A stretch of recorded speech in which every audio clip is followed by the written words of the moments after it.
స్వామీజీ నమస్తే స్వామీజీ. హరి ఓం. భగవద్గీతలో స్థితప్రజ్ఞ అనే పదం ఉంటుంది. మీ గురువుగారు అయినటువంటి తత్వవిధానం స్వామీజీ మీకు ఆ పేరు ఎందుకు పెట్టారో నాకైతే అర్థం కాలేదు. అసలు స్థితప్రజ్ఞ అంటే అర్థం ఏంటి? ఓకే, చాలా అద్భుతమైనటువంటి సందేహం. ఎందుకంటే భగవద్గీత ఏ సందర్భంలో వచ్చిందంటే వాస్తవానికి అది ఒక యుద్ధ క్షేత్రంలో వచ్చింది. కానీ భగవద్గీత అంటే సాక్షాత్తు వేదముల యొక్క సారం. అంటే కొన్ని యుగములు సృష్టికి ఆరంభములో ఏ విష్ణుమూర్తి అంటే విష్ణు నారాయణ మొట్టమొదటిసారి సూర్యభగవానుడికి ఉపదేశించారు ఈ వేదం. ఆ తరువాత రాజులు వంశముగా రాజర్షుల పరంపరలోను, ఋషి పరంపరలోను, గురు పరంపరలోను అలాగ వస్తూ వచ్చింది. అది కొంతకాలంకి ఆ వేదం యొక్క ప్రాధాన్యత, అజ్ఞానం అధ్యయనం చేయడం అనేది తగ్గింది. అందువలన మరొకసారి అదే వేద సారాన్ని మరొకసారి అర్జునుడికి చెప్పి తద్వారా లోక ఉద్ధరణ చేయడానికి భగవద్గీత చెప్పడం జరిగింది. అయితే అప్పటి వరకు ఎందుకు చెప్పలేదు, యుద్ధక్షేత్రంలోనే ఎందుకు చెప్పారు అనేది ప్రశ్న. మనకి వాస్తవంగా మనం ఎన్నెన్నో విజయాలు సాధిస్తుంటాం సమాజంలో. అన్నీ సాధించినప్పటికీ, యావత్ భూమండలాన్ని అంతటి నువ్వు జయించినప్పటికీ, ఇంతకీ నేను ఎవరు అంటే నేను ఎవరు, ఈ జగత్తంతటికి సృష్టించినటువంటి శక్తి ఏమైనా ఉందా, ఉంటే అది ఏమిటి, ఈశ్వరుడు అనేవారు ఉన్నారా, ఆ ఈశ్వరుని యొక్క తత్వం ఏమిటి, ఈశ్వరుడికి నాకు సంబంధం ఏంటి, ఇలాంటి అనేక ప్రశ్నలు ఉంటాయి. ఇవి తెలియకుండా మనం మెటీరియల్గా ఎంత సంపాదించినా దానికి మనకు తృప్తి చెందాం. ఎందుకంటే దానికి హద్దులు ఉండవన్నమాట. అందువలన అర్జునుడు అప్పటికే ఒక సాధారణ మనిషి ఎంతవరకైతే పేరు ప్రతిష్టలు, ఈ మెటీరియల్ సంపద ఎంత సంపాదించాలో అంత సంపాదించినటువంటి వ్యక్తిగా అర్జునుడు ఉన్నాడు. అంత సామర్థ్యం శక్తిగా ప్రపంచంలోనే ఒక పేరు ప్రతిష్టలు సంపాదించిన వ్యక్తిగా ఉన్నాడు, ధనుర్ధారిగా, గాంధీవధారి. అలాంటి అర్జునుడు కూడా యుద్ధక్షేత్రంలోకి ప్రవేశించిన తర్వాత అనురాగము, ఆ రాగము, అటాచ్మెంట్ అనే దాంట్లోన పడిపోయాడు. ఏంటి, ఉన్న వాళ్ళంతా బంధువులు, తాతలు, గురువులు, తన సోదరులు, వీళ్ళకి నేను చంపాల్సి వస్తుంది, లేకుంటే వాళ్ళు నాకు చంపుతారు. ఈ రకమైనటువంటి ఒక సంకుచితమైనటువంటి అజ్ఞానంలో పడిపోయాడు. వాస్తవానికి అక్కడ జరుగుతున్నది కౌరవులకి పాండవులకి యుద్ధం కాదు, ధర్మానికి అధర్మానికి. సో ఈ ధర్మాధర్మాల మధ్య జరుగుతున్నటువంటి ఆ యుద్ధముని కుటుంబ యుద్ధంగా ఈయన ఊహించుకుంటున్నాడు. ఓకే. అందువలన వీళ్ళని నేను చంపేస్తానేమో, వీళ్ళందరినీ చంపిన తర్వాత వచ్చిన రాజ్యం వల్ల నాకేం లాభం, అందులో గురువులు, తాతలు భీష్మ, ద్రోణ వాళ్ళు పూజనీయులు, వాళ్ళకి ఎదురుగా నేను ఎలా యుద్ధం చేయగలను అనే ఒక అటాచ్మెంట్, అంటే దాన్ని రాగము అంటారు. ఎప్పుడైతే రాగములో పడిపోయామో, నేను వాళ్ళు కోల్పోతే, వారిని నేను కోల్పోతే నేను బ్రతకలేను అనే ఒక శోకములో మునిగిపోతాం. ఇదంతా మనస్సులో జరుగుతుంది, బయట ఎవరు చంపలేదు, ఏం జరగలేదు. ఈ రాగము నుండి శోకములో ప్రవేశించిన తర్వాత మొత్తం మనస్సంతా అల్లకొల్లోలమైపోయి పూర్తిగా భ్రమలో పడినప్పుడు శరీర అవయవాలన్నీ కూడా పనిచేయడం మానేసి గాంధీవి చేతులు జారిపోతుంది, శరీరం అంతా వణుకుతుంది, నాలుక పిడసగట్టుతుంది, మనసు తిరుగుతుంది, భ్రమ. అప్పుడు ధర్మము అధర్మం మధ్య ఉన్నటువంటి వివేకం కోల్పోయాడు. అందువలన అర్జునుడికి ఏదో ఒక రకంగా ధైర్యం చెప్పి యుద్ధం చేయించవచ్చును శ్రీకృష్ణ పరమాత్మ. అంటే దాన్ని తాత్కాలికమైనటువంటి పరిష్కారం ఇచ్చినట్టు అవుతుంది.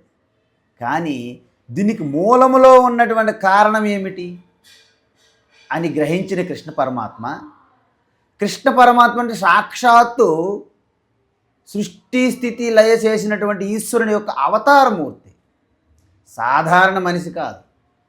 సాధారణ మనిషికి కృష్ణ పరమాత్మ జన్మకి తేడా ఉన్నది.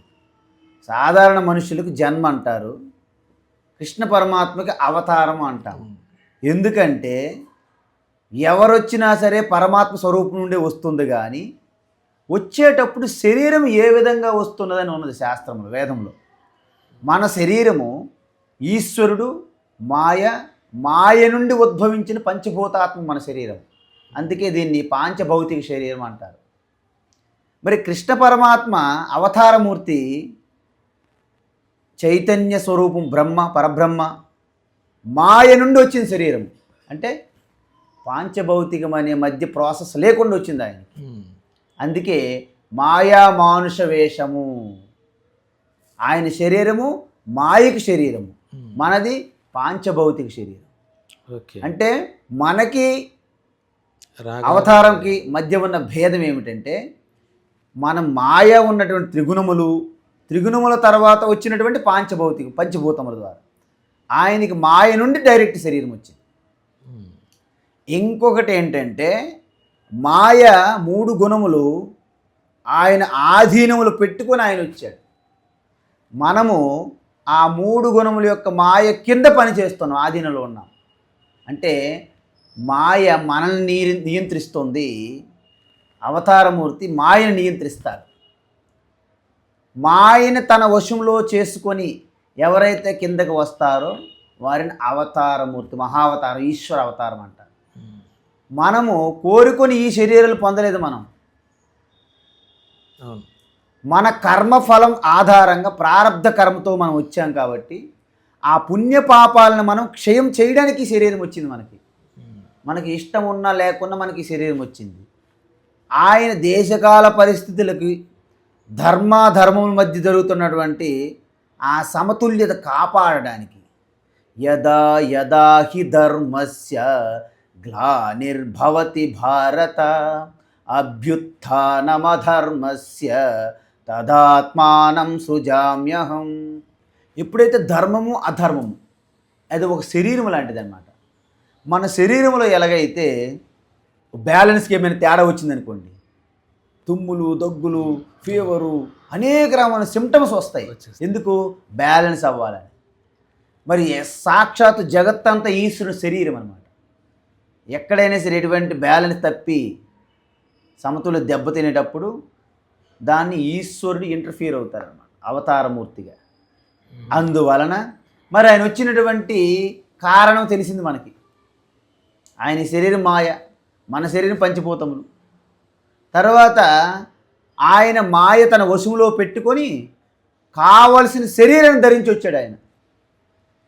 మాయకు మనము ఆధీనములు ఉంటూ మనకి ఎటువంటి ఎంచుకునే అవకాశం లేదు శరీరాన్ని. సో ఈ విధంగా మనం జీవాత్మ, అది ఈశ్వర అని ఉన్నది. అయితే ఈశ్వరుని యొక్క కార్యము మన కార్యాలు తేడా ఉంటాయి. ఆయన ఏంటి? పరిత్రాణాయ సాధూనాం వినాశాయ చ దుష్కృతాం ధర్మ సంస్థాపనార్థాయ సంభవామి యుగే యుగే అన్నది. అంటే యుగే యుగే అంటే యుగంకి ఒకసారి అని కాదు, అవసరమైన ప్రతిసారి ఈశ్వరుడు కలుగు చేసుకుంటాడు అనమాట. అది ఒక యుగంలో 10 అవతారాలను రావచ్చు, ఒక్కొక్క యుగంలో ఒక అవతారం కూడా అవసరం లేకపోవచ్చు. అందువలన ప్రతి యుగానికి ఈ అవతారాలను లెక్కలు పెట్టుకోకూడదు, మనం లెక్కలు రాసుకోకూడదు. అందువలన ఇటువంటి ఈశ్వర యొక్క స్వరూపము, జీవుని యొక్క స్వరూపము ఇవన్నీ తెలుసుకుంటే, వాస్తవానికి ఏ తత్వం తెలుసుకుంటే నా సంసారం అంటే రాగము, శోకము, మోహము, ఈ 3 సిమ్టమ్స్ అన్నమాట సంసారంలో ఉన్న వాళ్ళకి. అందువలన ఈ రాగము, మోహం ఇవన్నీ పోవడానికి నీ యథార్థ స్వరూప తత్వ జ్ఞానం అవసరం. దాన్ని శాశ్వత పరిష్కారం అంటారు. అందువలన ఏదో ఒకటి అర్జునుడు చెప్పి యుద్ధం చేయించవచ్చు శ్రీకృష్ణ, కానీ అది చేయలేదు. అలా చేస్తే తర్వాత కొన్ని సంవత్సరములైనా ఏదో ఒక పెద్ద సమస్య వచ్చి మళ్ళీ కింద పడిపోతాడు అర్జునుడు. అలా కాకుండా పూర్తి స్థాయి ఆత్మజ్ఞానం బోధించాలి. వేదము యొక్క సారమైనటువంటి బ్రహ్మ విద్య అర్జునుని నిమిత్తం చేసుకొని లోకానికి మరొకసారి ఆ వేద రహస్యాన్ని జగద్గురువుగా వచ్చి శ్రీకృష్ణ పరమాత్మ ఉపదేశించారు అర్జునుడికి. ఎప్పుడు ఉపదేశించారు? ఆయనకి ధర్మ అధర్మం మధ్య నాకు భేదము తెలియడం లేదు కృష్ణ, నీవే నాకు ఆశ్రయము, రక్షణ, గురువు, నేను నీ యొక్క శిష్యునిగా నీ యొక్క పాదాల చెంత ఉన్నాను, నాకు ధర్మాధర్మలు ఏమి తెలియడం లేదు, నాకు ఏదైతే మోక్షదాయకమో అది ఉపదేశించు అని ప్రాధేయపడినంత వరకు కృష్ణ పరమాత్మ ఎటువంటి బోధ చేయలేదు. 2వ అధ్యాయంలో అది జరుగుతుంది. శిష్యస్తేహం సాధిమాం త్వాం ప్రపన్నం, నేను నీ యొక్క శిష్యుడిని, నాకు ఉపదేశించాను. అందువలన అప్పుడు కృష్ణ పరమాత్మ ఏం చెప్పారంటే స్టార్టింగ్లో అశోచ్యానన్వశోచ్యస్త్వం ప్రజ్ఞావాదాంచ భాససే గతాసూంచ నాను శోచంతి పండితాహ అన్నారు. ఏ అర్జున, పండితులు అంటే జ్ఞానులు మరణించిన శరీరముల గురించి కానీ ఉన్నటువంటి శరీరంగా ఉన్నవారి గురించి కానీ శోకించరు, దుఃఖించరు. మరి నువ్వు దుఃఖిస్తున్నావంటే నీకు ఎటువంటి వివేక జ్ఞానం లేదేమో, లేనప్పటికీ ఉన్నట్లుగా నువ్వు పెద్ద పెద్ద పలుకులు పలుకుతున్నావు, మాట్లాడుతున్నావు అని హెచ్చరించారు. అయితే ఎందుకు జ్ఞానులు చనిపోయిన వారి గురించి కానీ ఉన్నవారి గురించి కానీ ఎందుకు దుఃఖించరు? నత్వే వాహం జాతు నాసం నత్వం నేమే జనాధిపా నచైవ న భవిష్యామః సర్వే వయమతః పరం అన్నారన్నమాట. అంటే అర్జున, నీవు కానీ నేను కానీ ఒకప్పుడు ఉండి ఇప్పుడు లేమని కాదు, ఇప్పుడు ఉండి మరి కొంతకాలం తర్వాత ఉండమని కాదు. అంటే అర్థం ఏంటి? మనం ఎల్లప్పుడూ ఉంటాం. ఎలా? ఈ శరీరంగా ఉండం. శరీరం వస్తుంది పోతుంది, కానీ మనము ఆత్మస్వరూపములుగా ఎప్పుడూ ఉంటూనే ఉంటాము. మనమే కాదు, ఇక్కడ ఉన్నటువంటి సైన్యాధిపతులు, రాజులు అందరికీ కూడా ఆత్మపరంగా మరణం లేదు. కేవలము పాంచభౌతికంగా శరీరాలు వచ్చాయి, పాంచభౌతికమైనటువంటి ప్రకృతిలో కలిసిపోతాయి. అంటే బుడగలు కెరటములు వస్తున్నాయి, మళ్ళీ సముద్రంలో కలిసిపోతున్నాయి. నీరుగా ఎప్పుడూ అవి ఉన్నాయి కెరటం, కానీ కెరటంగా దానికి మరణము, నీరుగా దానికి ఎప్పుడూ మరణం లేదు. ఇక్కడ ఉన్నటువంటి బల్బులు ఉన్నాయి, లోపల ఫిల్మెంట్ ఉంది, బయట బల్బు ఉంది. ఫిల్మెంట్ ఎగిరిపోయి అని ఫీజు ఎగిరినా, బల్బు పగిలినా, కరెంటు ఉన్నప్పటికీ బల్బు మాత్రమే పోతుంది. అదేవిధంగా చిరిగిపోయినటువంటి వస్త్రం తీసి కొత్త వస్త్రములు ఎలాగైతే ధరిస్తామో, పనికిరాని జీర్ణమైపోయిన శరీరం పోయిన తర్వాత మళ్ళీ కొత్త శరీరం పొందుతుంది జీవాత్మ అని ఈ బోధ చేసి, తరువాత ఎవరైతే నాకు పుట్టుక లేదు, మరణము లేదు, నాకు ఎటువంటి వికారము లేదు, నజాయతే మ్రియతే వా కదాచిత్ నాయం భూత్వా భవితా వా న భూయః అజో నిత్య శాశ్వతోయం పురాణః న హన్యతే అన్యమానే శరీరే అని చెప్పారు. అంటే ఆత్మ పుట్టేది కాదు, మరణించేది కాదు. ఎందుకు? ఆత్మ అనేది అసలు ఎటువంటి వికారము కానీ, రూపము కానీ, రసము కానీ, గంధము, స్పర్శ దేనికి అందదు. మనస్సుకి బుద్ధికి కూడాను అతీతమైనది. దాని సమక్షంలోని బుద్ధి, మనసు, ఇంద్రియములు పనిచేస్తున్నాయి. అలాంటి ఆత్మ అది శాశ్వతము, సర్వం వ్యాపించి ఉన్నది ఆకాశం వలె. ఈ శరీరం మరణించినప్పటికీ, శరీరాన్ని వధించినప్పటికీ ఆత్మకి టచ్ చేయలేము. ఇది ఎవరైతే శరీరములో ఉన్నప్పుడే తెలుసుకొని ఏం చేస్తున్నా అంతా ప్రకృతి గుణాల్లో జరుగుతుంది తప్ప గుణేషు వర్తంతే ఇతిమత్వాన సజ్జతే. వాస్తవానికి నేను కర్తను కాదు, భోక్తను కాదు, నేను సర్వవ్యాపి చైతన్యము, నిత్యము, శుద్ధము, శాశ్వతము అని ఎవరైతే ఈ తత్వాన్ని తెలుసుకొని నిరంతరము నిధిధ్యాసనలు సమాధి స్థితిలో ఉంటే వారికి ఎటువంటి కర్మలు లేవు. వారి యొక్క ప్రజ్ఞ స్థితంగా స్థాయిగా ఉంటుంది కాబట్టి వారిని స్థితప్రజ్ఞులు అంటారు. అంటే వాళ్ళకి రాగము, ద్వేషము ఇలాంటివి ఏమి ఉండవు. ఏమీ ఉండవు. ఒకవేళ అవి వచ్చినప్పటికీ నాకంటే వేరుగా దర్శిస్తారు. అంటే మీ కారు, మీ బైకులో మీరు ఎలాగైతే వచ్చి మీ వ్యవహారం చేసుకుంటున్నారో ఈ శరీరాన్ని ఒక వస్తువుగా వాడుకుంటారన్నమాట. శరీరం ఖలు ధర్మ సాధనం అన్నారన్నమాట. అందువలన ఇంతకీ ఆ స్థితప్రజ్ఞుడి యొక్క లక్షణములు ఏమిటి అని ప్రశ్నించాడు అర్జునుడు. స్థితప్రజ్ఞస్య కా భాష సమాధిస్థస్య కేశవ స్థితది కిం ప్రభాషేత కిమాశీత వ్రజేత కిం అన్నాడు. అర్జునుడు అన్నాడన్నమాట ఆ ప్రశ్న. అప్పుడు భగవాన్ శ్రీకృష్ణ శ్రీ భగవానువాచ ప్రజహాతి యదా కామాన్ సర్వాన్ పార్థమనోగతాన్ ఆత్మన్యేవాత్మనా తుష్టః స్థితప్రజ్ఞస్తదోచ్యతే. అంటే హే మాధవ, హే మధుసూదన, ఆ స్థితప్రజ్ఞుని యొక్క లక్షణములు ఎట్టివి, ఆయన ఎలా ఉంటాడు, ఆయన గురించి చెప్పంటే, ఎప్పుడైతే నేను అసంపూర్ణంగా ఉన్నాను అనిపించినప్పుడు నేను పరిపూర్ణుడు కావాలని కోరిక కలుగుతుంది. నేను already I'm fullness, I'm the whole అని భావనతో ఉన్న వ్యక్తికి ఎటువంటి కోరిక కలుగుతుంది? ఎప్పుడైతే తన ఆత్మస్వరూపమే అఖండానందము, అనంతానందము, తన ఆత్మస్వరూపమే పరమశాంతి, అనంతమైన శాంతికి నేనే కారణము, నాకు ఎటువంటి అవుట్ సైడ్ ఆధారపడడం కానీ డిపెండెన్స్ లేదు, I'm a self dependence, self sustenance, self created, self contentment, everything అంత ఆత్మలోని. అంటే ఆత్మయే సర్వం, నేనే ఒరిజినల్ సర్టిఫికేట్ లాంటిది, ఈ జగత్తంతా కూడాను జిరాక్స్ కాపీలు నాకు అని ఎప్పుడైతే తెలుసుకుంటారో ఆ వ్యక్తికి తన హృదయములో అజ్ఞానం నుండే పుట్టినటువంటి కోరికలన్నీ దహించిపోతాయి. ప్రజహాతి యదా కామ సర్వాన్ పార్థ మనోగతాన్, మనసు నుండి పుట్టుతున్నటువంటి కోరికలన్నీ కూడా దగ్ధమైపోతాయి. దగ్ధమైన తర్వాత ఆత్మన్యేవాత్మనా తుష్టః, తన ఆత్మస్థితిలోనే కౌపీనం ఉన్నా లేక ఉన్నా, అసలు ఒక నూలు అంటే ఒక చిన్న కాటన్ పైన ఉన్న గుడ్డముక్క ఉన్నా లేకున్నా బ్రహ్మానంద స్థితిలో ఉంటారు.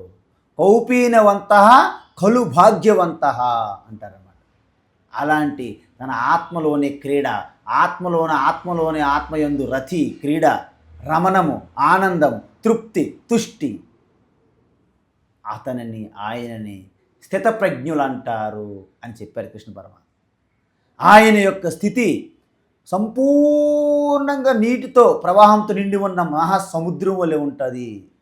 ఆయనకి ఎటువంటి పని చెయ్యాలని, పని చేయడం వల్ల ఏదైనా పొందాలని, చెయ్యకుంటూ ఉంటే ఏమైనా కోల్పోతానని ఏమీ ఉండదు. అవసరమైతే లోక కళ్యాణం కోసం ఆయన చేతుల ద్వారా కార్యక్రమాలు జరుగుతూ ఉంటాయి. కానీ వాటి నుండి ఆయన పొందేది కానీ పోగొట్టుకునేది ఏమీ ఉండదు. యస్త్వాత్మరతిరేవ స్యాత్ ఆత్మతృప్తశ్చ మానవః ఆత్మన్యేవాత్మనా సంతుష్టః తస్య కార్యం న విద్యతే. ఆయనకి ఎటువంటి కార్యం లేదు, ఆత్మలోని ఆనందంగా తృప్తిగా ఉంటారు.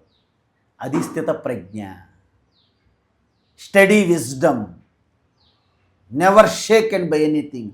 His wisdom is always steady. That is called స్థిత ప్రజ్ఞ. దట్ స్థిత ప్రజ్ఞ ఇట్ సెల్ఫ్ ఈజ్ ఆనందం. ఎందుకంటే చిదానంద రూప శివ, చత్ చిత్ ఆనంద, సచ్చిదానంద అంటారు. అందుకే ఆ సచ్చిదానంద స్వరూపం ఆనంద స్వరూపము. కాబట్టి సన్యాసులందరికీ ఆనంద ఆనందాన్ని కలుపుతారు. ఓకే. వాస్తవం పేరేంటి? స్థితప్రజ్ఞ. మరి ఆయన స్వరూపం ఏంటి? ఆనందము, స్థితప్రజ్ఞానంద. మరి వారి యొక్క గురు శిష్య పరంపర ఏంటి? సరస్వతి, స్థితప్రజ్ఞానంద సరస్వతి. మరి మనము సామాన్యంగా మగవారికి మిస్టరు, మిస్సు, మిస్సెస్ అంటాం కదా. మరి సన్యాసులకి మిస్టరు, మిస్సెస్లు అంటారు. కాబట్టి సన్యాసులకి స్వామి. ఎందుకు స్వామి? ఆయన కంటే పైన ఎవరూ లేరు. ఆత్మ స్వరాజ్యానికి ఆయనే అధిపతి. ఆత్మ యొక్క ప్రతిబింబమే యావత్తు సృష్టి. కాబట్టి ఆత్మరాజ్యానికి ఎవరు అధిపతి? ఆయన. కాబట్టి ఆయనే అసలైనటువంటి స్వామి. మరి మిగతా వాళ్ళు ఏంటి? అస్వాములు, నాట్ స్వామి. ఆడవాళ్ళకైతే స్వామిని. స్వామిని, శివశక్తి అలాగా. కాబట్టి స్వామి స్థితప్రజ్ఞానంద సరస్వతి, అది నేమ్ అలా వస్తుంది. ఇక ప్రతి ఒక్కరికి పేరు మారిస్తే సరిపోతుంది అలా. కాబట్టి ఇది స్థితప్రజ్ఞ. అందువలన మ్యాన్ ఆఫ్ పర్ఫెక్షన్ అంటారు ఇంగ్లీష్లో. ఒక స్థితప్రజ్ఞ అనే దానికి ఎంత అర్థం ఉందో మీరు చెప్పిన తర్వాత నాకు అర్థమైంది స్పష్టంగా. స్వామీజీ, మాలాంటి సామాన్యమైనటువంటి మీరు స్థితప్రజ్ఞానందగా ఎప్పుడు మారారు? ఎలా మారవలసి వచ్చింది? మీరు అడిగినటువంటి ప్రశ్న బ్రహ్మ విద్య యొక్క అంతిమ లక్ష్యం ఏంటంటే, ప్రతి మనిషి ఈ శరీరం పొందాము అంటే ఇది మొట్టమొదటి శరీరము కాదు, అలాగని ఇదే ఆఖరుగా వచ్చినటువంటి శరీరం అని కూడాను మనం అనుకోవడానికి వీలు లేదు. ఎందుకంటే ఈ శరీరం అనేది మనము అనాదిగా వస్తున్నటువంటి ఆ కర్మ ఫలం ఆధారంగా వస్తుంది. అంటే ఏమిటి? వాస్తవానికి మీరు పరమాత్మ స్వరూపంతో అభిన్నంగా ఉన్నారు, అంటే సెపరేట్గా లేరు. ఎలాగైతే ఒక కెరటము సముద్రము నీటి కంటే భిన్నంగా ఉండదో, మనము కూడా పరమాత్మలోనే ఉన్నాము, పరమాత్మగానే ఉన్నాము.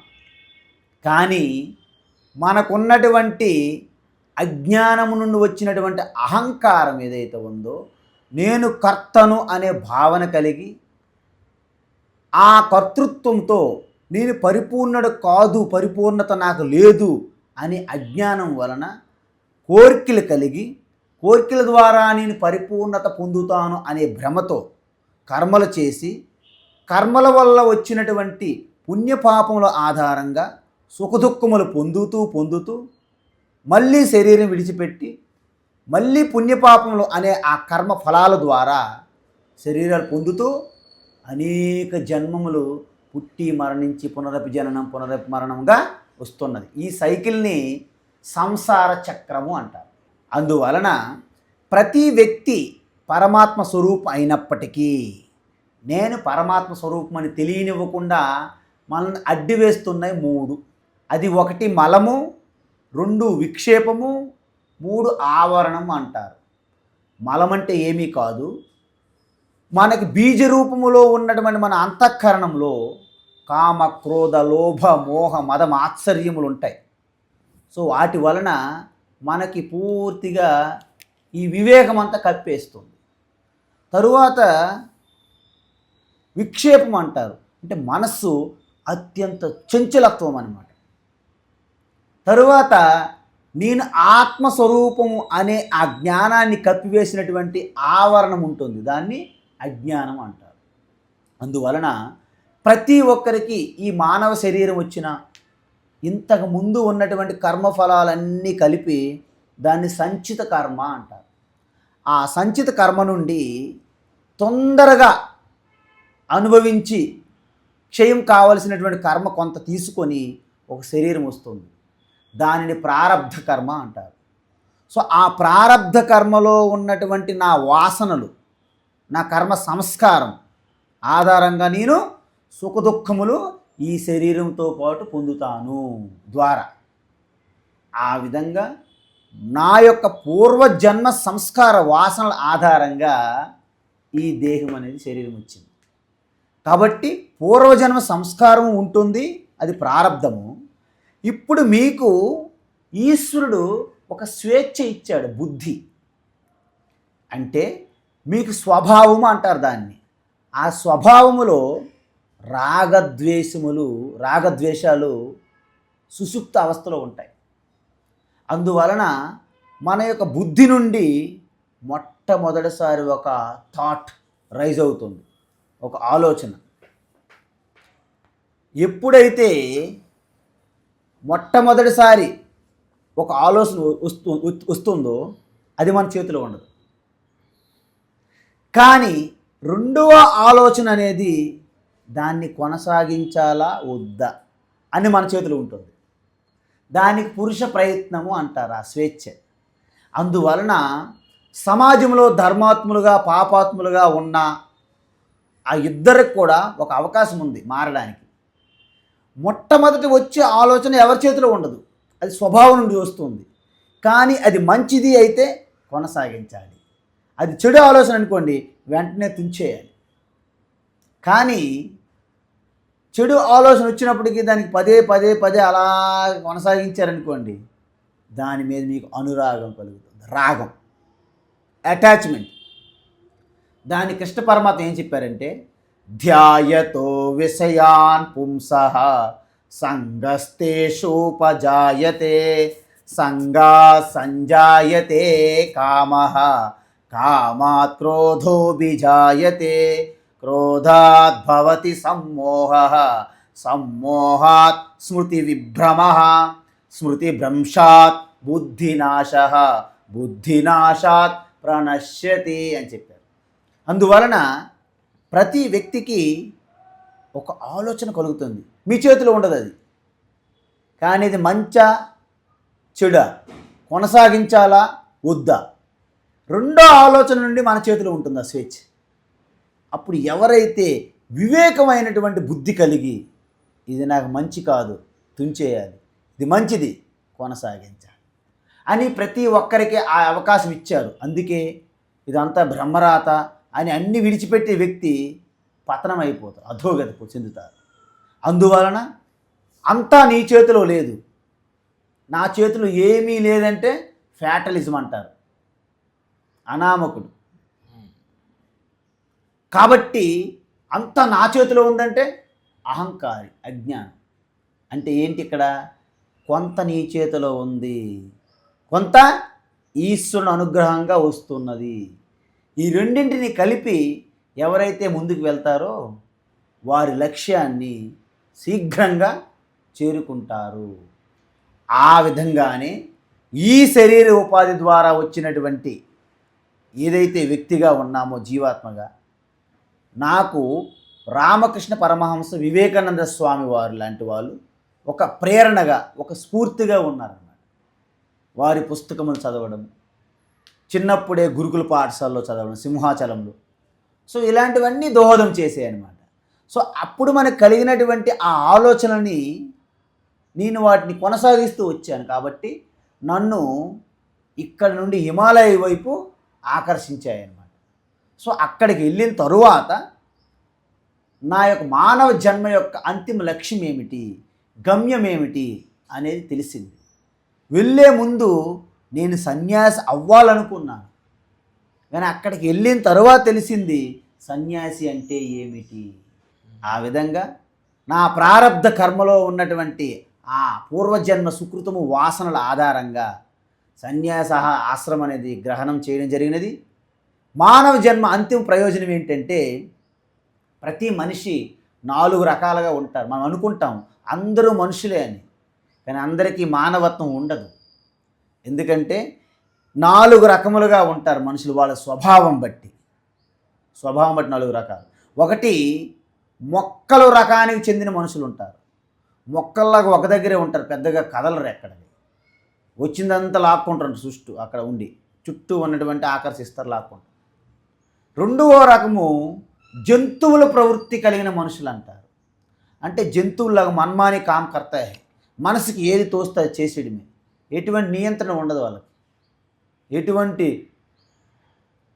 ఒక గౌరవప్రదమైనటువంటి ఒక రెస్పెక్ట్, ఒక ప్రవర్తనలు సత్ప్రవర్తన కానీ, ఒక సిగ్గు లజ్జ ఇలాంటివి ఏ విలువలు ఉండవు అన్నమాట. నైతిక విలువలు అంటే మంచి చెడు విచక్షణ కోల్పోయి ఎటువంటి నైతిక విలువలు లేకుండా, ఎటువంటి సాటి మనుషులని కానీ ఎటువంటి ప్రేమ కానీ, ఎటువంటి సహనము కానీ, ఎటువంటి దయ కానీ, కరుణ ఇవేమీ లేనటువంటి పశువుల వలె ఉంటారు.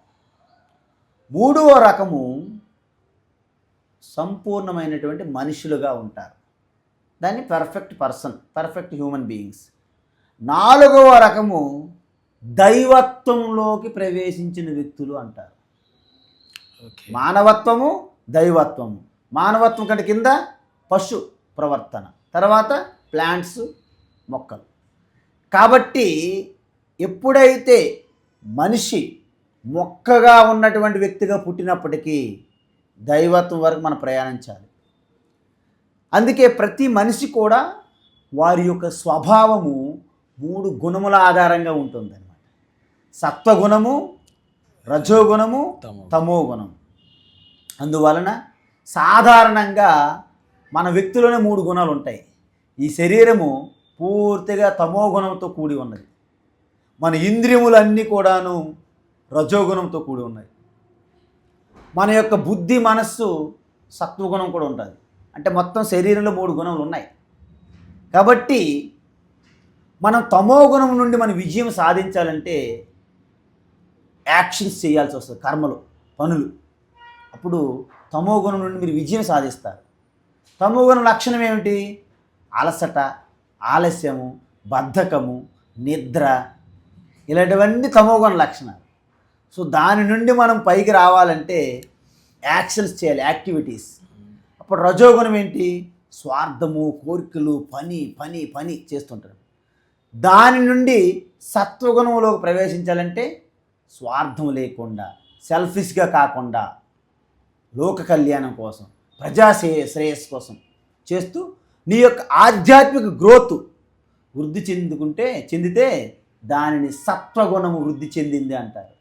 సత్వగుణములో శాంతి, ఆనందము, జ్ఞానము ఇవి కలుగుతాయి. అప్పుడు వివేక జ్ఞానం కలిగినప్పుడు ఈ ఆత్మ, అనాత్మ, ధర్మము, అధర్మము ఈ విచక్షణతో మీరు మీ ఆత్మస్వరూప తత్వం తెలుసుకొని మోక్షస్థితిలో ఉంటారు. ఆ మోక్షస్థితి అనేది 3 గుణములకు అతీతమైనది. దానినే భగవద్గీతలో గుణాతీతులు అంటారు. కాబట్టి ఈ విధంగా నాకు వచ్చినటువంటి ప్రారబ్ధ శరీరాన్ని నేను వాడుకుంటూ నాకు కలిగినటువంటి ఆ ఆలోచనలకి పురుష ప్రయత్నంగా జోడించి నేను ఈ విధంగా మనకి భగవద్గీత, బ్రహ్మ విద్య అనుసారంగా వచ్చినటువంటి ఉపదేశాన్ని గురువుల ద్వారా, సాక్షాత్ గురుముఖం ద్వారా వింటూ నేను ప్రయత్నించినటువంటి జ్ఞాన తపస్సు ద్వారా నా సత్యాన్ని తెలుసుకునేందుకు నేను ముందుకు ప్రయాణిస్తూ ఉన్నాను. స్థితప్రజ్ఞానంద అనేది పేరు స్వామీజీ ఎలా పెట్టారు? పెట్టారు. అంటే నేను మొట్టమొదట మన గురువు గారి కలిసేటప్పుడు నాలో ఉన్నటువంటి జిజ్ఞాస, తపన, ఆ క్యూరియాసిటీ, ఎర్నెస్ట్నెస్ అంటారు అన్నమాట. అంటే జీవితం అనేది కేవలము సెల్ఫ్ రియలైజేషన్ అంటారు, ఆత్మసాక్షాత్కారం తప్ప ఇంకా వేరే లక్ష్యం అంటూ నాకు లేదు అని ఒకే తపనతో తప్పిస్తూ ఉన్నటువంటి నన్ను చూసి గురువుగారు వారు నాకు ఒక స్టూడెంట్గా అంగీకరించడం, వారు నాకు అనేక సార్లు బోధ చేయడం, నా యొక్క సంశయాలను నివృత్తి చేయడము, ఈ విధంగా గురువుగారు నేను ఆశ్రయించాను. ఆ తరువాత నాలో ఉన్నటువంటి ఆ గ్రహణ శక్తి, నాలో ఉన్నటువంటి ఆ శాస్త్రాన్ని గ్రహించడము, రిసీవ్ చేసుకునే సామర్థ్యము, శక్తి గమనించినటువంటి గురువుగారు అంటే భగవద్గీతలో అద్భుతంగా వర్ణించినటువంటి స్థితప్రజ్ఞుడు. అలాంటి గుణములు, అలాంటి లక్షణములు నాలో వారికి కనిపించడం వలన, గుర్తించడం వలన. ఎందుకంటే స్థితప్రజ్ఞలుగా ఉన్నవారే స్థితప్రజ్ఞలను చూడగలరు, గుర్తించగలరు.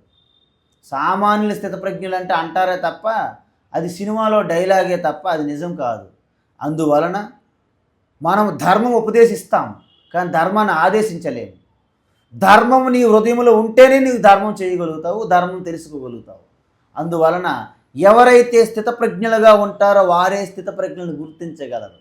కాబట్టి వారికి అపారమైన మా గురువుగారు ఆ దక్షిణామూర్తి గారితో సమానం ఆ స్వరూపం. కాబట్టి అందువలన ఆ గురువుగారు మమ్మల్ని స్థితప్రజ్ఞ అనే నామకరణం అది ఒక వ్యావహారికంగా ఉండాలి తప్ప అసలు పేరు కూడా ఉండదు.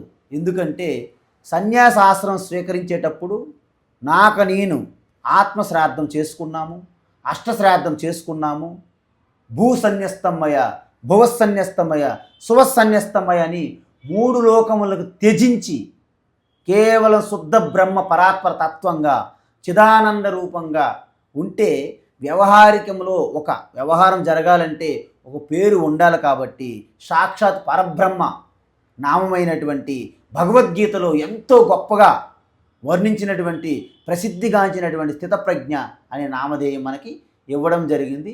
అది అంతా కేవలము గురు మహిమ, గురు కృప. ఇక్కడ మీరు చెప్తుంటే నాకు ఒక సందేహం వచ్చింది. మామూలుగా మనకి ఎవరైనా స్వర్గస్థులు అయ్యారనుకోండి, మన వాళ్ళ కార్యక్రమానికి వెళ్తే ఇంటికి రాగానే స్నానాది కార్యక్రమాలు చేస్తాం. ఈ మాట అనొచ్చో లేదో తెలియదు కానీ ఎవరన్నా స్వామీజీలు గనక శివైక్యం కానీ విష్ణైక్యం కానీ చెందితే వాళ్ళ దగ్గరికి వెళ్ళినప్పుడు వచ్చిన తర్వాత కూడా తలస్నానాలు అవి చేయాలా? మైలు ఉంటుందా?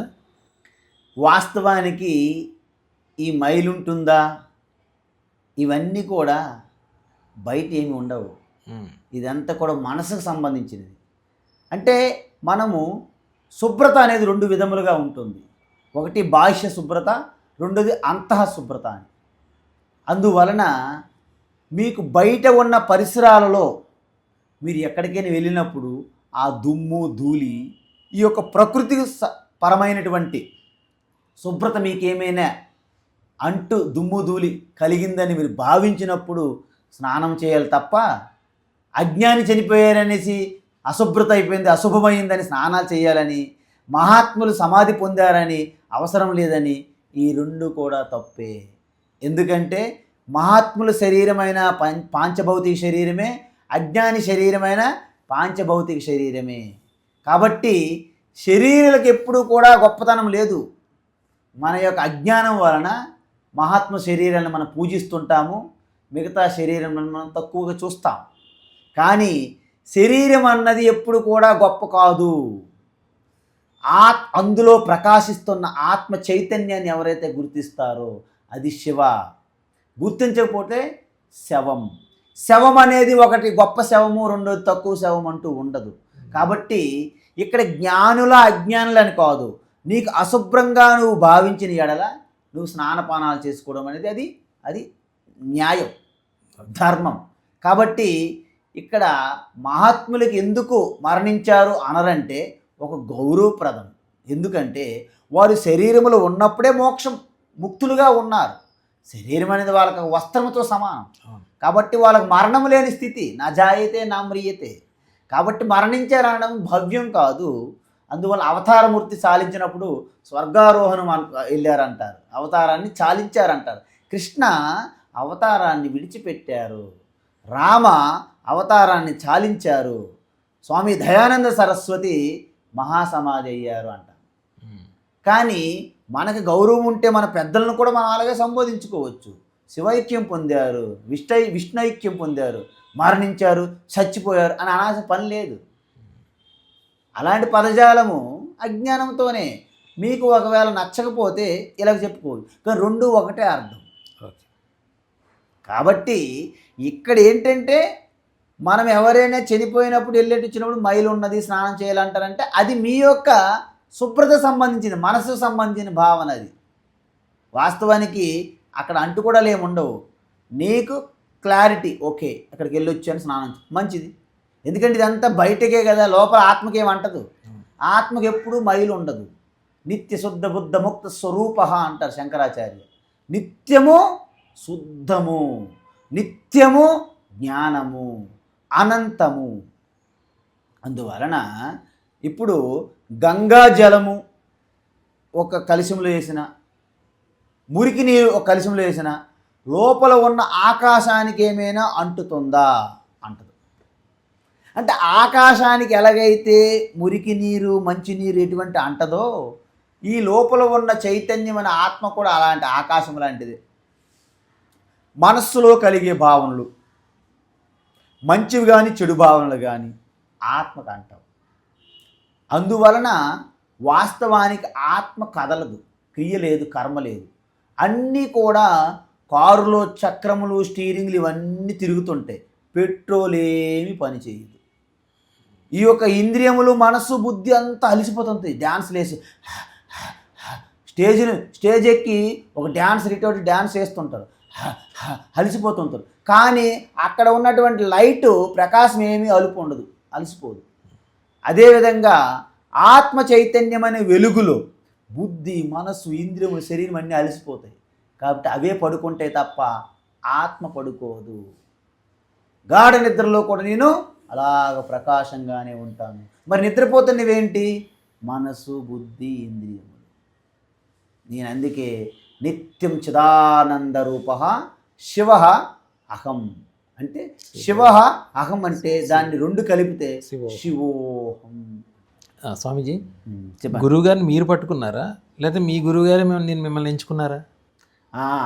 ఇది చాలా మంచి ప్రశ్న. గురువుని, నిజమైన గురువుని ఎలా పట్టుకోవాలి, లేక గురువులు ఎలా శిష్యుల్ని వెతకాలి అనేది ఒక పెద్ద ప్రశ్న ఉన్నది. వాస్తవానికి నిజమైన గురువుని పట్టుకోవడం ఎవరికీ సాధ్యం కాదు. ఎందుకు కాదంటే, నిజమైన గురువు మీకు దొరకాలి అంటే మీ యందు ఈశ్వరుని యొక్క కృప ఉండాలి. అందువలన మనకు మోక్షం రావాలంటే ఈశ్వరుడు మోక్షం ఇవ్వలేడు. కానీ మీకు ఆయన అనుగ్రహము, కృప ఉంటే నిజమైన గురువుని తారసపడేటట్లే చేసి ఆ గురువు ద్వారా జ్ఞానబోధ పొంది నువ్వు చాలా శ్రద్ధాభక్తితో శ్రవణ మననం నిధిధ్యాసనం చేసినట్లయితే నువ్వు మోక్షం పొందుతావు. అంటే గురువు ఒక వయా జంక్షన్, మీడియేటర్ లాంటివాడు అనమాట. త్రూ గురువు ద్వారా ఈశ్వరుడు మీకు ఇవ్వాలి మోక్షం. ఈశ్వరుడు డైరెక్ట్గా మోక్షం ఇచ్చే ఆ అధికారం ఈశ్వరునికి లేదు. ఈశ్వరుడు మీకు ఏమైనా ఇవ్వచ్చు, అధికారం ఇవ్వచ్చు, భాగ్యం ఇవ్వచ్చు, సర్వ సుఖాలు, ప్రాపంచ సుఖాలు ఇవ్వచ్చు, అన్నీ అందించవచ్చు, పేరు ప్రఖ్యాతులు అందించవచ్చు.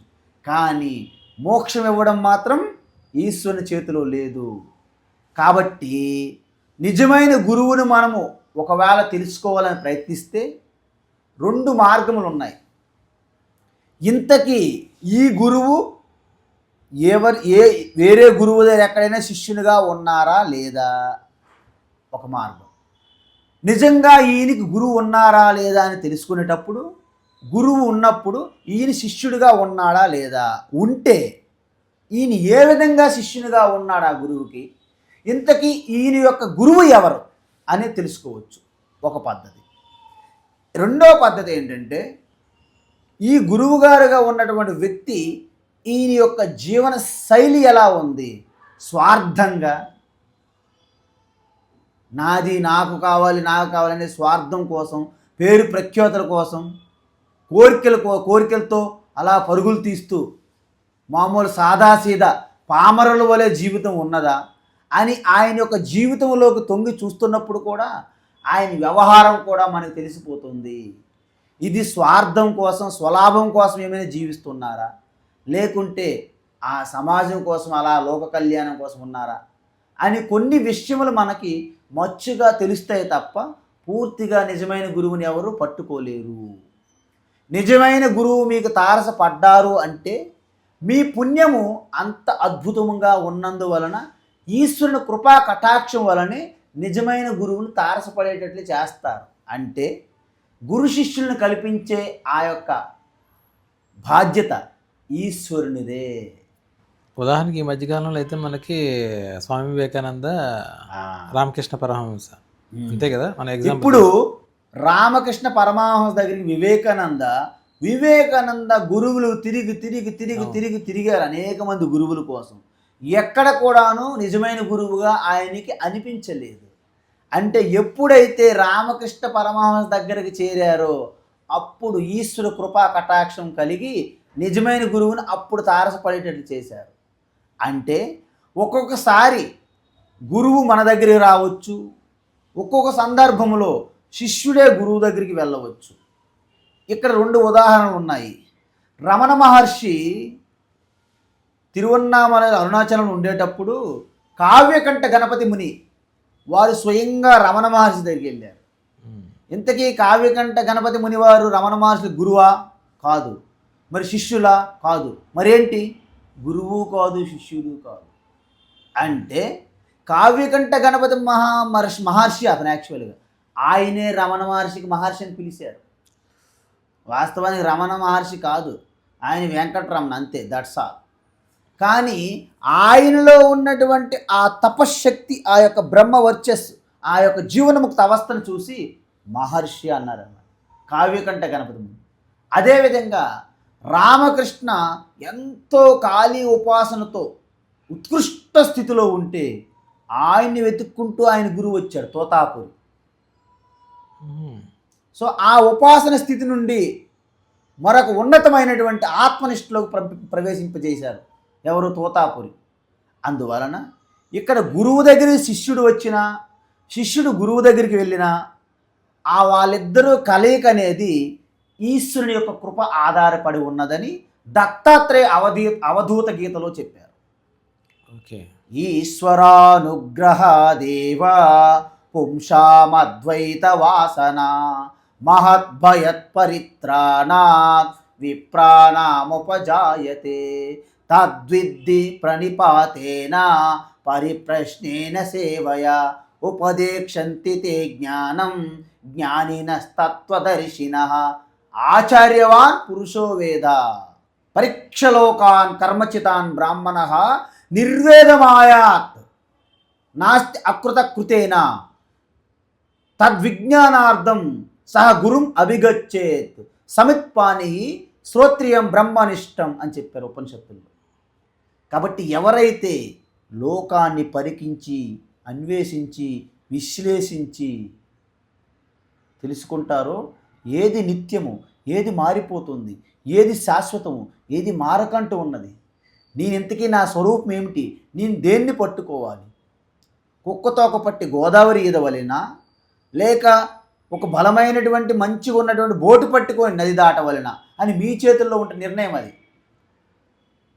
అలా నిర్ణయం తెలియక, వివేకం లేకుంటే కుక్కతోక పట్టి మీరు గోదావరిలో దిగితే కుక్క మీరిద్దరు కలిపి సముద్రంలో చేరుకుంటారు. కాబట్టి మీ ముందు మార్గములు చూపెట్టారు. నీకు స్వయంగా నువ్వు స్విమ్మింగ్ చేసుకుంటూ అవతల ఒడ్డుకి వెళ్ళలేనప్పుడు బోటును ఆశ్రయించాలి. ఆ బోట్ అంటే ఏంటి? ఈశ్వరుడు. స్వయంగా స్విమ్మింగ్ చేసుకుని వెళ్ళగలనంటే ఏంటి? ఆత్మజ్ఞానం. అన్న ఆత్మజ్ఞాన సామర్థ్యంతో నేను దాటుకుని వెళ్తాను స్విమ్మింగ్ చేసుకుంటూ. కాబట్టి జ్ఞానం అనేది స్విమ్మింగు, ఈశ్వరుని శరణాగతి చేసుకోవడం భక్తి, అది పడవ మీద వెళ్ళడము అంటారు. బాగుంది స్వామి. స్వామీజీ, మీ గురువుగారు ఏమో సైన్స్ స్టడీ చేసి ఇందులోకి వచ్చేసారు పూర్తిగా. ఈయన ఎందుకు అడుగుతున్నానంటే, సైన్స్ అనేది ఒక పట్టాన్ని ఏది నమ్మరు. మన ధర్మాన్ని కానీ, సనాతన ధర్మాన్ని కానీ ఏదైనా ఉంటే ఒక నమ్మరు అనమాట వాళ్ళు. ప్రతిదానికి ఒక ఈక్వేషన్స్ ఉంటాయి, మాకు శాస్త్రం కావాలి, మాకు రుజువు ఏంటి, 2+2 అంటే 4 ఉండాలి, ఇలా కొన్ని ఉంటాయి సైన్స్కి సంబంధించినటువంటి. వారు సైన్స్ చదివి ఈ రంగంలోకి వచ్చారు. అసలు మీరు పూర్వాశ్రమంలో అసలు ఏం చదువుకున్నారు? నేను పూర్వాశ్రమంలో బీటెక్ ఇంజనీరింగ్ చేశాను. ఇంజనీరింగ్ చేసిన తర్వాత సాఫ్ట్వేర్లో జాబ్ చేస్తూ ఆ వాతావరణం మనకు నచ్చలేదు. కాబట్టి నా యొక్క ఇంజనీరింగ్ బ్యాక్గ్రౌండ్, గురువుగారు కెమిస్ట్రీలో గోల్డ్ మెడలిస్ట్ ఆంధ్ర యూనివర్సిటీ, ఐడిపిఎల్లో సైంటిస్ట్గా చేశారు. అవును. అయితే ఇక్కడ సైన్స్కి వ్యతిరేకం కాదు మన బ్రహ్మ విద్య, మన ఆత్మ జ్ఞానం. వాస్తవానికి సైన్స్ ఎవరైతే బాగా తెలుసుకుంటారో, అర్థం చేసుకుంటారో వారే స్పష్టంగా తన స్వరూప జ్ఞానాన్ని, ఆత్మజ్ఞానాన్ని తెలుసుకోగలుగుతారు. ఎందుకంటే మనది మూఢనమ్మకాలు, అంధవిశ్వాసాలలో ఉన్నది కాదు. మన యొక్క ఆచార వ్యవహారాలు కాలక్రమేణా దేశకాల పరిస్థితులు మారిపోవడం వలన పైపైన ఉన్నటువంటి కొన్ని ఆచారాలలో దోషములు ఉండునేమో, కానీ మూలములో ఉన్నటువంటి తత్వం అనేది సైన్స్ అండ్ టెక్నాలజీ కూడా మనదే ఆధారం. ఎందుకంటే ఈరోజు మొట్టమొదటిసారి భూమి సూర్యుని చుట్టూ తిరుగుతుందంటే ఎవరు నమ్మేవాళ్ళు కాదు. అవును. సూర్యుడే భూమి చుట్టూ తిరుగుతుందని చెప్పేవాళ్ళు. అందువలన సైన్స్ అండ్ ఎవరైతే గెలీలియో, కోపర్నికస్ లాంటి వాళ్ళు భూమి చుట్టూ సూర్యుడు తిరగడం లేదు, భూమే సూర్యుని చుట్టూ తిరుగుతుందంటే వాళ్ళని హింసించి టార్చర్ చేసి చంపేశారు. They are prosecuted and they are killed అనమాట. ఎందుకు? అంధవిశ్వాసాల మూఢనమ్మకాలు వేరే మతాలలో ఉన్నాయి, కానీ ఈ యొక్క సనాతన ధర్మములో, వైదిక హిందూ ధర్మములో ఎప్పుడు కూడా సైన్స్కి వ్యతిరేకం కాదు. మనం ఆర్యభట్ట, భాస్కర వీళ్ళంతా కూడాను సైన్స్లో అసలు ఎంతో ఉత్కృష్టమైన ఉన్నతమైన శిఖరాలను అధిరోహించారు. అందువలన చరకుడు ఎంత కూడాను సైంటిస్టులుగా ఉండేవాళ్ళు, ఋషులు. కానీ మన పాఠ్యాంశాలు ఏం చేశారంటే ఇతర దేశస్తుల పేర్లే పెట్టారు ప్రతి దాంట్లో కూడా. అది మన దురదృష్టకరం, దౌర్భాగ్యం. ఏంటంటే మన చరిత్రని ఇతరులు రాయడము, మనకంటూ చరిత్ర లేదని మన భ్రమలో పడడము, దీన్ని ఒక కుట్రతో కూడి మన యొక్క జ్ఞానాన్ని, మన సంస్కృత భాషని, మన ఆచార వ్యవహారాలని, మన సంస్కృతిని చిన్నాభిన్నం చేస్తే తప్ప వీళ్ళని మనం పరిపాలించలేము అనే ఒక పెద్ద కుట్రతో జరిగినటువంటి కుట్రే తప్ప వాస్తవానికి మన చరిత్ర, రామాయణం మన పూర్వీకుల చరిత్ర, మహాభారతం మన పూర్వీకుల చరిత్ర. ఒకవేళ చెప్పాలంటే ఒక మాట తప్పకుండా మాట మీద నిలబడడానికి యావత్తు జీవితాన్ని త్యాగం చేసినటువంటి సత్య హరిశ్చంద్రుడు పుట్టినటువంటి ధర్మం మనది. ఒకసారి ఒకరికి మాట ఇచ్చారు రక్షిస్తానని, ఆ మాట నిలబెట్టుకోవడానికి యావత్ శరీరాన్ని కట్ చేసి ఆ తూకంలో పెట్టినటువంటి శిబి చక్రవర్తి మన సనాతన ధర్మానికి ఎంతో పేరు ప్రఖ్యాతులు గాంచిన వారు. సతీ సావిత్రి, అదేవిధంగా సతీ సావిత్రి, అనసూయ, అదేవిధంగా పూర్తిగా అంటే మీకు ఆ శ్రీరామచంద్రుడు కానీ, లక్ష్మణుడు కానీ, రంతిదేవుడు అంటే కనీసం కొన్ని రోజుల పాటు భోజనం లేకపోయినా ఒక్కసారి కొంచెం భోజనం దొరికినప్పుడు, ఎవరో ఆకలి అని అడుగుతున్నప్పుడు ఆ భోజనం కూడా ఇచ్చేసి పూర్తిగా నిరాహారంతో జీవించినటువంటి రంతిదేవుడు లాంటి వాళ్ళు. అదేవిధంగా మన యొక్క సమాజం కోసం అంటే వ్యక్తిగత సుఖము విడిచిపెట్టి, అన్ని భోగములు భాగ్యములు అన్నీ విడిచిపెట్టి సమాజం కోసమే నిలబడాలి, సమాజం యొక్క సుఖమే మా సుఖం అనుకొని 5 భర్తలను కూడా వివాహం ఆడినటువంటి ఆ ద్రౌపది కేవలం కరుణతో నిండిపోయిన హృదయంలో ఉన్నప్పుడు తీసుకునే ఆ నిర్ణయమే తప్ప అది వాస్తవంగా అది అసాధారణమైనటువంటి నిర్ణయం. ఎవ్వరు కూడా అది ఆమోదించరు సమాజం. కానీ ఎందుకు, ఎప్పుడు ఆ నిర్ణయం ఎవరు తీసుకోగలరు? ఎవరైతే సమాజాన్ని రక్షించే శక్తి సామర్థ్యాలు ఉంటాయో అలాంటి వ్యక్తులు తీసుకొని ఆ ధర్మాన్ని ఆపద్ధర్మము అంటారు. కాబట్టి అదేవిధంగా మనకి రామాయణంలో చూస్తాము, తండ్రి మాట కోసం అంటే రేపు మనకి పట్టాభిషేకం జరుగుతుందంటే అంత ముస్తాబైపు ఉన్నటువంటి అలాంటి సమయంలో కూడా రేపు ఉదయాన్నే నువ్వు అడవికి వెళ్ళాలంటే చిరునవ్వు చెదరకుండా కూడాను అడవికి బయలుదేరినటువంటి మర్యాద పురుషోత్తమ రామచంద్రుడు మన సనాతన ధర్మంలో ఉన్నారు. అదేవిధంగా సీతమ్మ తల్లి రావణాసురుడు అపహరించిన తర్వాత కిష్కింధలోకి వెళ్ళినప్పుడు ఆ యొక్క బంగారు ఆభరణములు, ఆవిడ వేసుకున్న ఆభరణములు చూపెట్టి, లక్ష్మణ ఈ ఆభరణాలు ఏవి సీతమ్మవ కాదా చూడమంటే కేవలం కాలుకు పెట్టుకున్న ఆ మెట్లు తప్ప, పట్టీలు తప్ప ఏ నగలు నా గుర్తుకు లేవు. ఎందుకంటే ప్రతిరోజు ప్రాతకాలంలో అమ్మగారిని నేను పూజ చేసి నమస్కరించేవాడిని కాబట్టి పాదములు తప్ప ఎప్పుడు కూడా పై అంగములను చూడనటువంటి ఆ గొప్ప లక్ష్మణ స్వామి లాంటి వాళ్ళు మన సనాతన ధర్మానికి ఒక. అందువలన మనలో ఇలాంటి అసంస్కృతమైనటువంటి దురాచారములు, దురాఘాతాలు, హత్యలు, మానభంగాలు, ఇలాంటి బాల్య వివాహాలు, సతీ సహగమనాలు ఇవన్నీ మధ్యలో పెట్టుకున్న దురాచారాలే కానీ సనాతన ధర్మకు సంబంధం లేదు. ఇవన్నీ కూడా మధ్యలో వచ్చినాయి. అందువలన ఎప్పుడు సనాతన ధర్మం అంటే అసలు ప్రపంచానికి ఒక దిక్సూచి ఎందుకయింది? ఇదే ఆధారం కాబట్టి.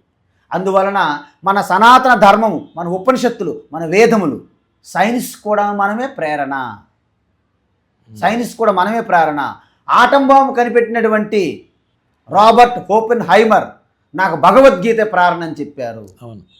అదేవిధంగా ఎంతోమంది, మొత్తం ఈవెన్ ఐన్స్టీన్ భగవద్గీత నాకు ఎంతో ప్రేరణ అని చెప్పారు. కాబట్టి సైన్స్ అండ్ టెక్నాలజీకి ఆధారము మన వేదములు, మన ఉపనిషత్తుల ప్రేరణ, స్ఫూర్తి, ఇన్స్పిరేషన్. కాబట్టి where there science and technology stops, there spirituality starts. Okay. అంటే ఏంటంటే అర్థం అంటే సైన్స్ అండ్ టెక్నాలజీ మన యొక్క డైరెక్ట్ పర్సెప్షన్, అంటే ప్రత్యక్ష ప్రమాణము. మనసు ద్వారా అనుమానం పడతాము. ఎందుకు? అక్కడ పర్వతం మీద పొగ కనిపిస్తుంది అంటే అక్కడ అగ్ని ఉండొచ్చు, దాని అనుమానం. ఇక్కడ బురదగా ఉంది అంటే రాత్రి వర్షం పడి ఉంటుంది, అనుమానం.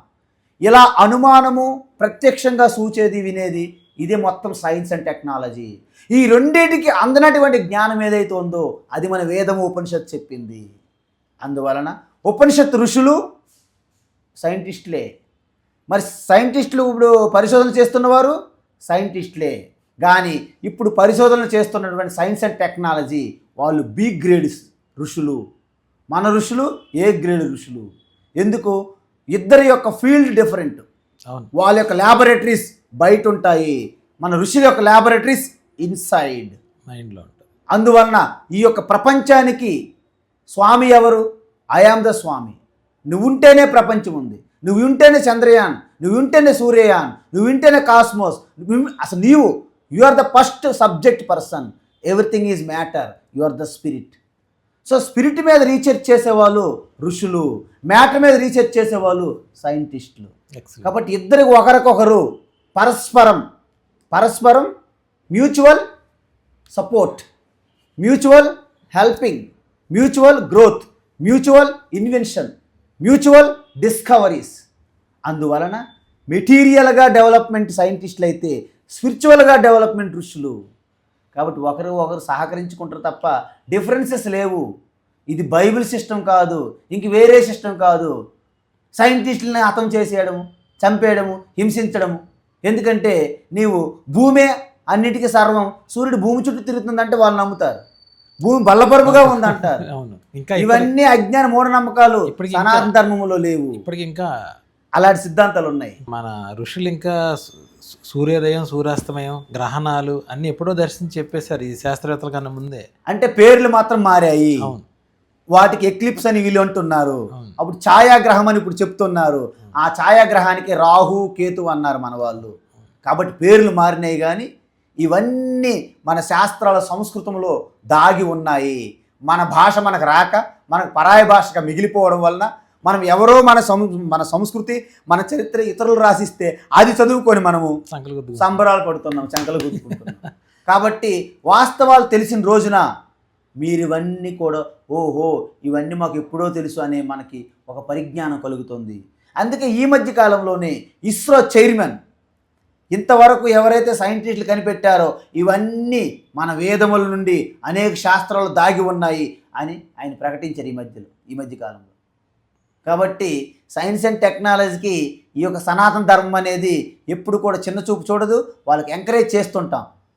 వాళ్ళు ఒక బేబీస్ అనమాట. Okay you can come grow అని వాళ్ళకి మనం ఎంకరేజ్ చేస్తుంటాము. అదే సనాతన ధర్మం. వాళ్ళని ఎప్పుడు డిస్కరేజ్ చేయము, వాళ్ళు ఎప్పుడు మనకి ఎనిమిటీ కాదు, శత్రువులు కాదనమాట. అలా అనుకుంటే మిగతా రిలీజియన్స్ ఏవైతే ఉన్నాయో, మిగతా ఫెయిత్స్ ఏదైతే ఉన్నాయో, మిగతా విశ్వాసాల నమ్మకాలు ఏవి ఉన్నాయో వాళ్ళు వ్యతిరేకం తప్ప ఈ సనాతన ధర్మంలో ప్రతి ఒక్కరికి స్వేచ్ఛ. యూ కెన్ డూ పరిశోధన యువర్ సెల్ఫ్. నువ్వు ఏ పరిశోధన చేయొచ్చు.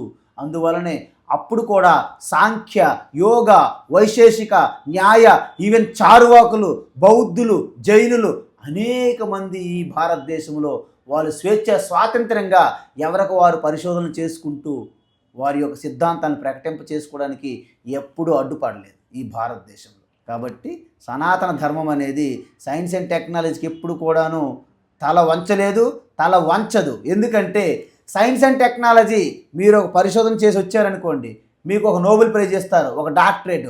మరో 10 సంవత్సరాల తర్వాత నీ తప్పని ఇంకొకరు వస్తారు. కానీ ఎన్ని యుగాలు మారినా, తరాలు మారినా వేదములని కాదన్నవాడెవడూ లేడు. ఎందుకంటే వేదం అనేది ఒక వ్యక్తి జ్ఞానం మీద ఆధారపడి లేదు, అది ఈశ్వరుని యొక్క జ్ఞానము. ఋషులు కేవలము రిసీవ్ చేసుకున్నారు. అందుకే ఏ ఋషి కూడాను ఇది నా జ్ఞానం అని చెప్పుకుంటే సిగ్గుపడతారని ఋషులు ఎవరూ క్లెయిమ్ చేసుకోలేదు నా జ్ఞానం అని. అందుకే వేదములకి ఆథర్ లేడు, వేదములకు కాపీ రైట్స్ లేవు. వేదం అనేది సమస్త మానవాళి జగత్తంతరికి సంబంధించిన జ్ఞానము. అందువలన ఈ రహస్యాన్ని తెలుసుకోక వేదములు, భగవద్గీత ఏదో కొంతమందికి చెందిన హిందూ మతానికి చెందిందని దూరంగా పెట్టి మనము వెనక్కి వెళ్ళిపోయి చీకట్లో ఉంటున్నారు. సనాతన ధర్మం ఎప్పుడు కూడాను చీకటి నుండి వెలుగులోకి ప్రయాణిస్తుంది. జన్మదినోత్సవం రోజున మనము చీకటి నుండి క్యాండిల్స్ వెలిగిస్తాము. మరి వాళ్ళు ఏం చేస్తారు? వెలుగులో నుండి చీకటి ప్రయాణిస్తున్నారు, ఊదేస్తారు జ్యోతులు. తమసోమ జ్యోతిర్గమయ మన ప్రయాణం అయితే వాళ్ళు జ్యోతి నుండి తమస్సులో ప్రయాణిస్తున్నారు. అందువలన సైన్స్ అండ్ టెక్నాలజీకి మనం మరింత ఊతమిచ్చి మరింత ఎంకరేజ్మెంట్ చేస్తాం. కాబట్టి సనాతన ధర్మం ఎప్పుడు సైన్స్తో కాంపిటీషనే కాదు మనకి. ఎందుకు కాదంటే ఒక సముద్రం ఎప్పుడు కూడా ఒక కెరటంతో పోటీ పడదు. సనాతన ధర్మం అనేది ఒక సముద్రం అయితే అనేక శాస్త్ర పరిశోధనలన్నీ కెరటములు, అలలు, బుడగలతో సమానము. అనేక మతములు కూడా బుడగలతో సమానము. సనాతన ధర్మం అనేది సాగరము. సాగరంకి కెరటంకి ఏం పోటీ ఉంటుంది?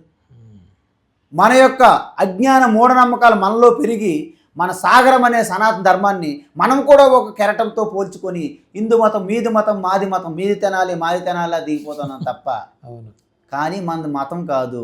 మతం కంటే అతీతమైనటువంటి ధర్మము, తత్వం కలిగినటువంటి ఆ వైదిక ధర్మం మనది. అందువలన వాస్తవానికి వేదములో చెప్పినటువంటి సిద్ధాంతమే ప్రపంచమంతా జీవిస్తున్నారు తెలుసో తెలియక. బ్రాహ్మణ, క్షత్రియ, వైశ్య, శూద్ర అనేది పేర్లు మాత్రమే తేడా. ఈ 4 రకాల డివిజన్ ఆఫ్ లేబర్ లేకపోతే ఏ ఆఫీసు గడవదు, ఏ ఇల్లు జరగదు, ఏ దేశం ఉండదు, ఏ రాష్ట్రం ఉండదు, పరిపాలన స్తంభించిపోతుంది. కాబట్టి అసలైనటువంటి సత్యాన్ని విడిచిపెట్టి మనం కులాలుగా విడిపోయి చిన్న భిన్నమైపోయి విచ్ఛిన్నమైపోయి ముక్కలు ముక్కలుగా చెదిరిపోయాము కులాలతో. కులం అనేది అసలు ఎక్కడ ఉండదు. మీ వంశంకి కులము అంటారు. అంటే మన తాతలు తండ్రులు వారి యొక్క వంశాన్ని తెలియజేసేదాన్ని కులము అంటారు. వర్ణం అనేది దానికి ఏంటంటే నీ యొక్క స్వభావము, నువ్వు చేసే వృత్తి ఆధారంగా వచ్చింది. నీ జన్మతః అక్కడ ఉండొచ్చు. అంత మాత్రాన జన్మ వలన ఎవరు ఎక్కువ తక్కువ కాకూడదు. సమాజంలో ఈరోజు జన్మ ఆధారంగా నేను గొప్పవాడిని తక్కువవాడిని అంటున్నారు కాబట్టి ఇంత పెద్ద ప్రమాదం జరుగుతుంది సమాజంలో. కాబట్టి ఎవడు ఎప్పుడు ఎక్కడ పుట్టినా, ఏ తల్లిదండ్రులు పుట్టినా గొప్పవాడుకో తక్కువవాడు కాదు. ఏ పని చేస్తున్నా గొప్పవాడు తక్కువవాడు కాదు. మరి గొప్పవాడు తక్కువవాడు ఎలా అవుతారు? స్వభావం బట్టి, గుణములు బట్టి, క్యారెక్టర్ బట్టి. క్యారెక్టరే ఒకరిని పూజించడానికి అర్హులు చేస్తుంది, ఒకరిని నీచంగా కింద స్థితిలో పెడుతుంది. క్యారెక్టర్, గుణం. అందుకే ప్రతి మానవుడు కూడాను జాతిగా వాళ్ళు ఏ వర్ణంలోనే పుట్టొచ్చు. బ్రాహ్మణుగా పుట్టొచ్చు, జాతిగా జన్మగా, క్షత్రియుడిగా పుట్టొచ్చు, శూద్రుడిగా పుట్టొచ్చు, వైశ్యుడిగా పుట్టొచ్చు. కానీ సత్వగుణం వృద్ధి చేసుకొని గుణ బ్రాహ్మణుడిగా ప్రతి ఒక్కరు ఎదగాలి. ఇక్కడ బ్రాహ్మణుడు అంటే కులం కాదు. బ్రాహ్మణుడు అంటే ఒక పరమాత్మ తత్వం తెలుసుకోవడానికి యోగ్యులు అని అర్థం. కాబట్టి ప్రతి మనిషి కూడా బ్రాహ్మణత్వంలోకి ఎదగాలంటే గుణ బ్రాహ్మణుడిగా ఎదగాలి. విశ్వామిత్రుడు ఉదాహరణ. విశ్వామిత్రుడు జన్మతః క్షత్రియుగా పుట్టి బ్రాహ్మణ గుణబ్రాహ్మణుడిగా మారారు. ద్రోణుడు జన్మతః బ్రాహ్మణ వర్ణంలో పుట్టి క్షత్రియ వర్ణంలోకి క్షత్రియ గుణ అంటే గుణక్షత్రియుడిగా మారాడు. ఏకలవ్యుడు సత్యకామ జాబాల శూద్రుడిగా పుట్టి జన్మతః గుణ బ్రాహ్మణుడిగా మారాడు. మహర్షి, బ్రహ్మర్షి వాల్మీకి. సత్యకామ జాబాల వాల్మీకి. శబరి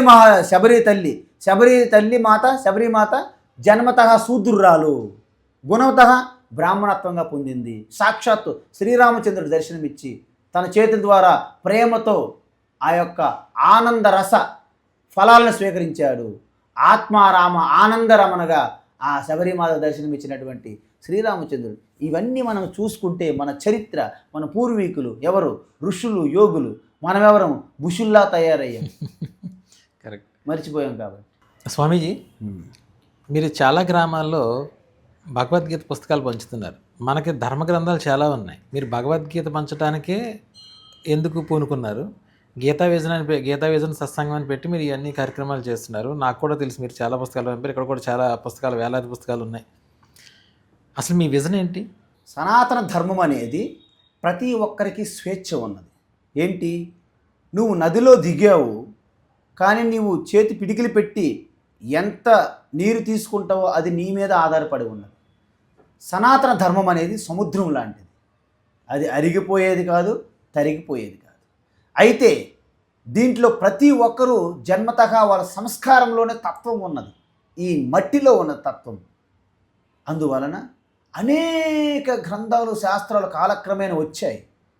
కానీ వాటిలో మన యొక్క పురుష బుద్ధి అంటే అనేక కామక్రోధ రాగ ద్వేషాలతో కూడాను దాంట్లో పెట్టి అనేక గ్రంథాలు మనము అనేక తప్పుడు రాతలు కూడా రాయించుకొని చదువుతున్నాం. కాబట్టి ఎన్ని రాతలు రాసినా, ఎన్ని కొత్త గ్రంథములు శాస్త్రములు వచ్చినప్పటికీ వేదములనేవి ఎవరూ మార్చలేరు. అది అపౌరుషేయాలు. భగవద్గీత ఎవరూ మార్చని వీల్లేదు. అవి పక్క 700 శ్లోకములే. అది సాక్షాత్ పరమాత్మ అవతరించి విశ్వానికి జగత్తుకి ఏ వేదము యొక్క సారాన్ని మరొకసారి ఉద్ధరించడానికి వచ్చినటువంటి అవతారం జగద్గురువు కృష్ణ. ఇచ్చినటువంటి భగవద్గీత సమస్త మానవాళికి మార్గదర్శకం. కాబట్టి మన సనాతన ధర్మములో అన్ని గ్రంథములు చదవడానికి, అధ్యయనం చేయడానికి ఈ ఒక జీవితకాలం సరిపోదు. కాబట్టి ఒక్క భగవద్గీత క్షుణ్ణంగా అధ్యయనం చేసి ఒక గురువు, స్వయంగా ఒక గురువు ద్వారా మీరు అధ్యయనం చేస్తే సనాతన ధర్మం యొక్క తత్వం, పూర్ణ తత్వం అంతా కూడాను భగవద్గీతలో ప్రక్షిప్తంగా ఉన్నది, నిక్షిప్తమై ఉన్నది. అందువలనే సకల గ్రంథాలలో దిగి అనేక మంది మహాత్ములు గురువుల ద్వారా బోధ పొంది కన్ఫ్యూజ్ అయిపోయి భ్రమలో పడడం కంటే భగవద్గీత ఒక్కటి చాలు మానవుడిని ఉద్ధరించడానికి. మనిషిగా ఉన్నవాడిని మాధవుడిగా చేస్తుంది, నరుడిగా ఉన్నవాడిని నారాయణుడిగా గుర్తించేలాగా చేస్తున్నది. శవముగా నేను శరీరాన్నే నేననుకుని భ్రమిస్తున్న శవముగా ఉన్న వ్యక్తిని శివంగా మారుస్తున్నది. కాబట్టి భగవద్గీత అనేది నీ యొక్క జీవన గీత, జీవన గాథ, నీ యొక్క ప్రాణము, జీవనం. అంటే భగవద్గీత జీవనము, జీవనమే గీత అన్నట్లుగా ఎవరైతే భగవద్గీత ఒక్కటి శ్రద్ధాభక్తితో అధ్యయనం చేసి తెలుసుకుంటారో వారు సాక్షాత్తు శ్రీకృష్ణుని వలె లీలలు చేస్తారని భగవద్గీతలో చెప్పడం జరిగింది. కాబట్టి ఒక భగవద్గీత ఎందుకంటే శబ్దజాలం మహారణ్యం చిత్త భ్రమణ కారణం అతః ప్రయత్నాత్ జ్ఞాతవ్యం తత్వజ్ఞై తత్వమాత్మనః అన్నారు శంకరాచార్య.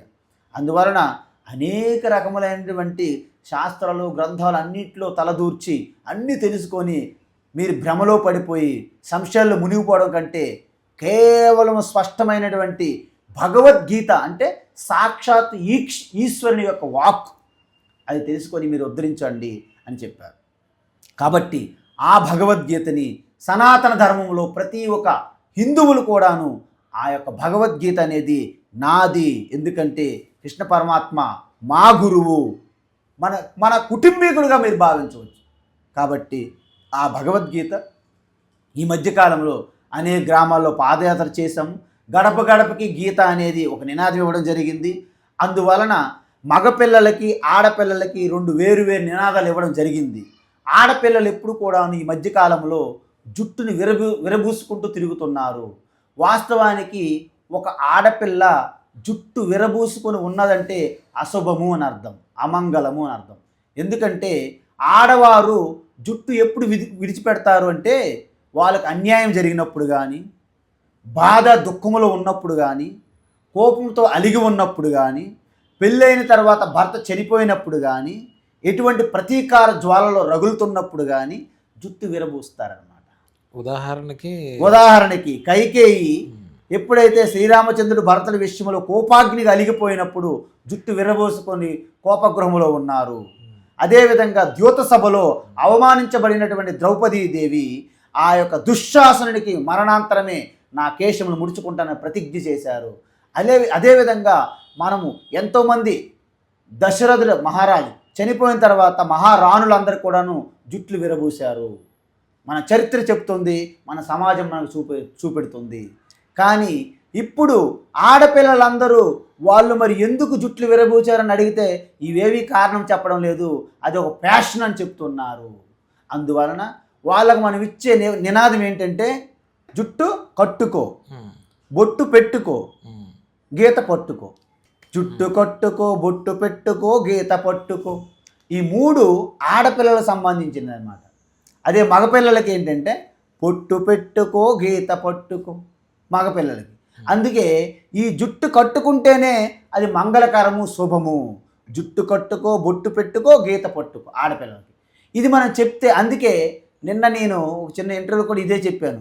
జుట్టు విరబోసుకుని వస్తే అది పద్ధతి కాదమ్మా, శుభంగా ఉండాలి. ఎందుకంటే మీరు సాక్షాత్తు ఆ దేవి స్వరూపము. కాబట్టి జుట్టు ఇలా విరబోసుకుని ఉండడం వలన అది సనాతన ధర్మంకి వ్యావహారికంగా అయినప్పటికీ దానిలో తత్వమేమీ లేదు జుట్టులో.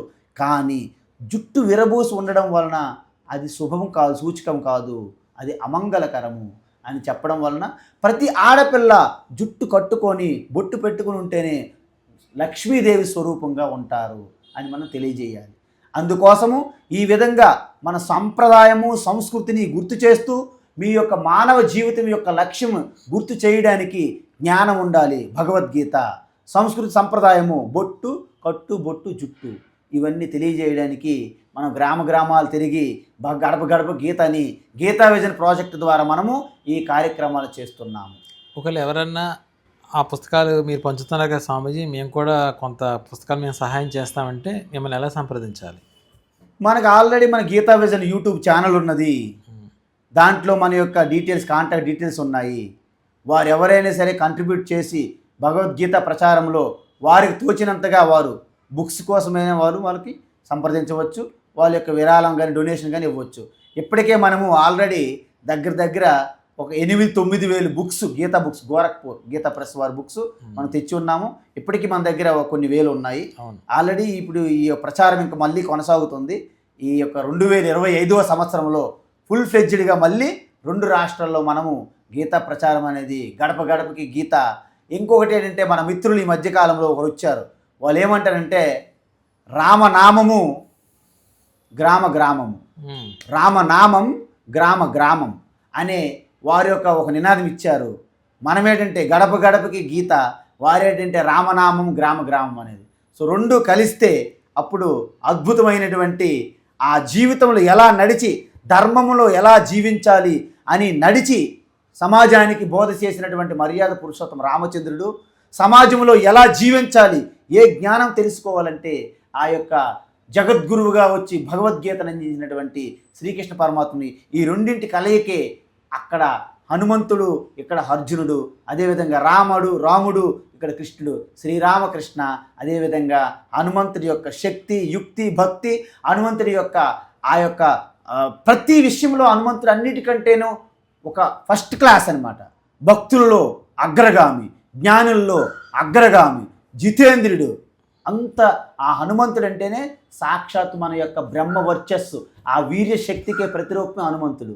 అందువల్ల ఎవరిలో హనుమంతుడి యొక్క శక్తి ఎప్పుడైతే అది ప్రకటమవుతుందో వాళ్ళు సాక్షాత్ ఆత్మారామంలోకి అలాగ చేరుకుంటారు.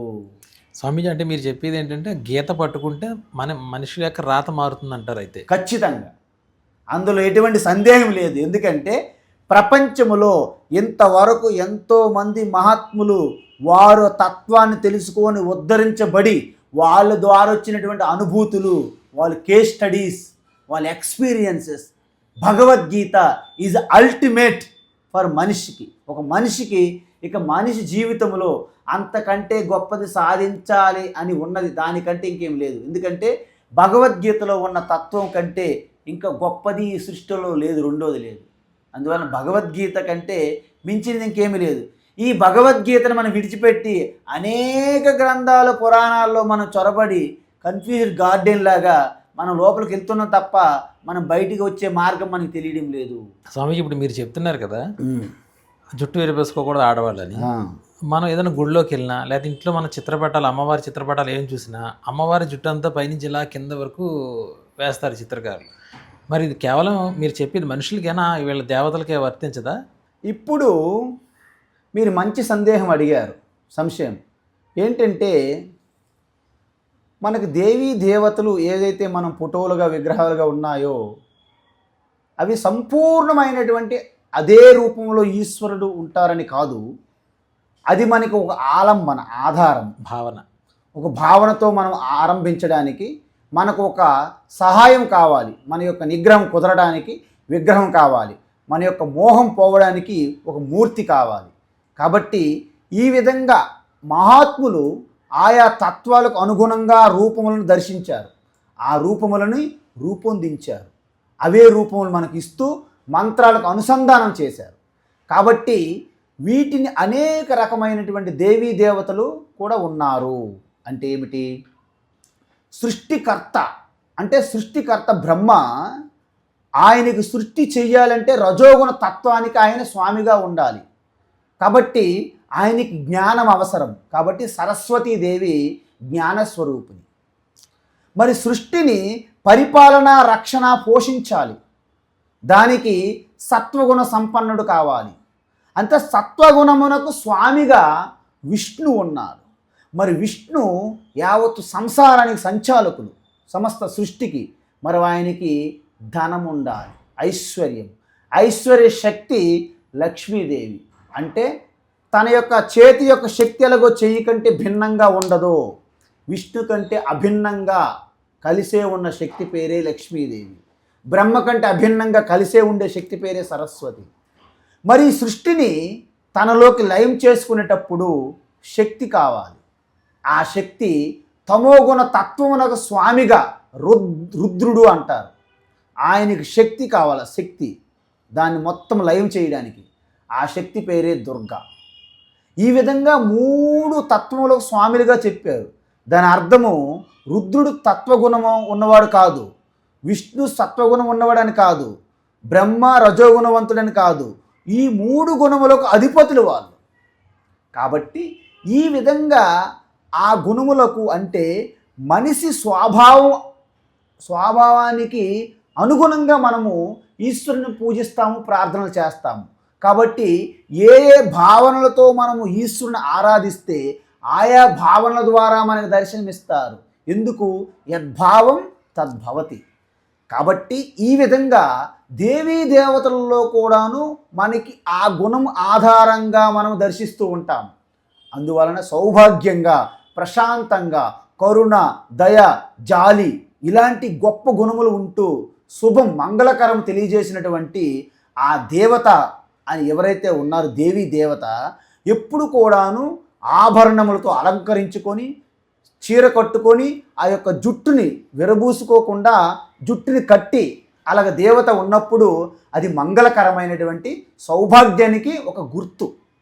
కాబట్టి ప్రతి ఆడపిల్ల కూడాను ఒక సరస్వతి, ఒక లక్ష్మీదేవి, ఒక పార్వతీదేవిగా ప్రతిరూపాలు. కాబట్టి ప్రతి ఒక్క స్త్రీ జుట్టు ముడివేసుకొని, బొట్టు పెట్టుకొని, మనకి వాళ్ళకి అనుగుణంగా ఆ దేశకాల పరిస్థితులకు అనుగుణంగా ఆ వస్త్రధారణ అనేది చాలా మంచి సంప్రదాయం. అలాంటి గొప్ప సంప్రదాయం కలిగి ఉన్నటువంటి భారతీయ సనాతన ధర్మం. కాబట్టి ఇప్పటి వరకు ఏదైతే ఈ చిత్రాలను రూపొందిస్తున్నారో కళాకారులు, చిత్ర కళాకారులు, ఎవరైతే పెయింటర్సు, ఎవరైతే విగ్రహాలు, శిల్పులు ఉన్నారో వాళ్ళందరూ కూడా ఇప్పటివరకు జరిగినవి తెలుసో తెలియకో ఏవో జరిగాయి.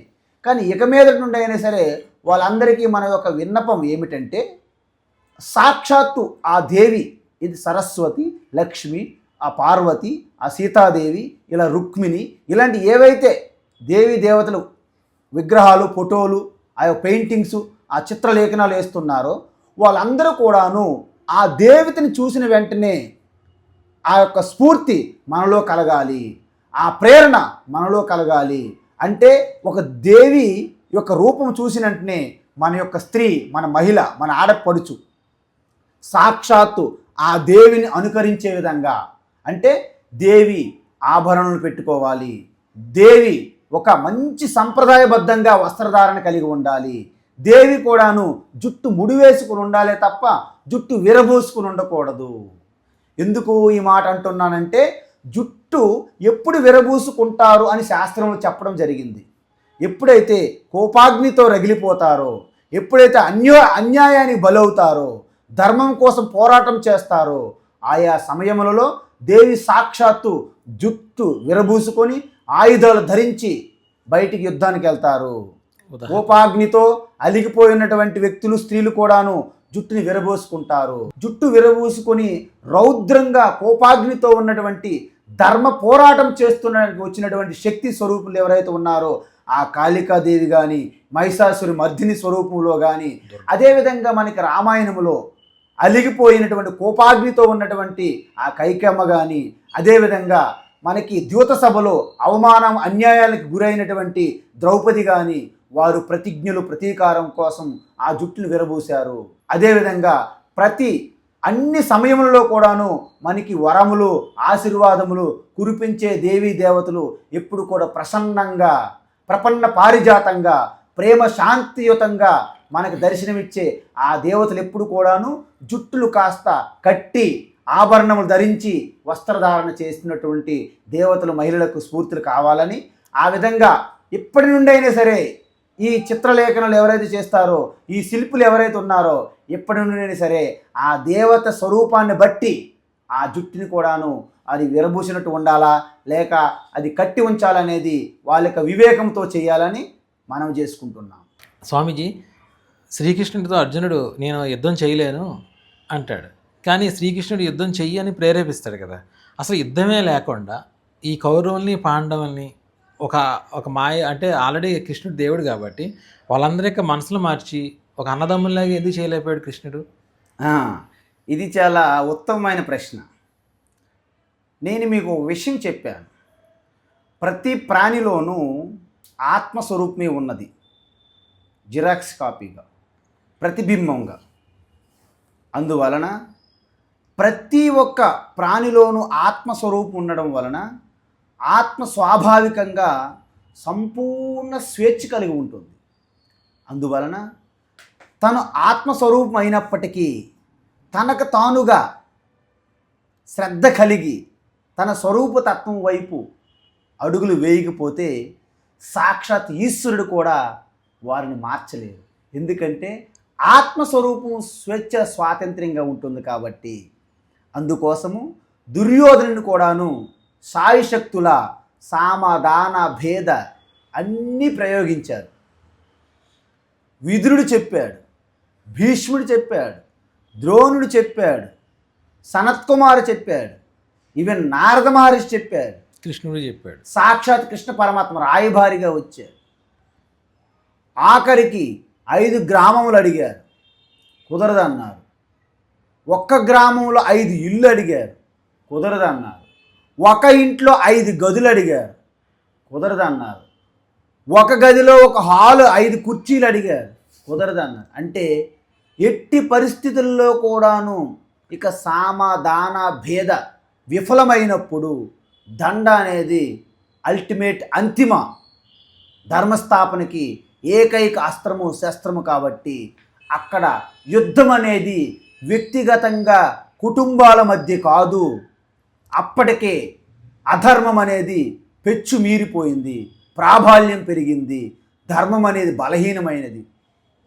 కాబట్టి ధర్మాన్ని మళ్ళీ పునరుద్ధరించాలంటే వేళ్ళుగా ఉన్నటువంటి వేళ్ళ నుండి తుంచివేసి కొత్త పంట వేసే విధంగా, గోడ పైన కొత్త పెయింటింగ్ వేయాలంటే పాతది పూర్తిగా తీసివేసిన తర్వాతనే కొత్త పెయింట్ వేసేటట్టుగా, వస్త్రముకు రంగు వేయాలంటే శుద్ధంగా ప్రక్షాళన చేసి ఉతికిన తర్వాతే రంగు వేసేటట్టుగా, ధర్మస్థాపన కూడా పూర్తిగా అధర్మాన్ని వేళ్లతో సహా పెకిలించిన తర్వాతే ధర్మస్థాపన జరగాలని ధర్మయుద్ధమునకు ముహూర్తం ఫిక్స్ అయినది.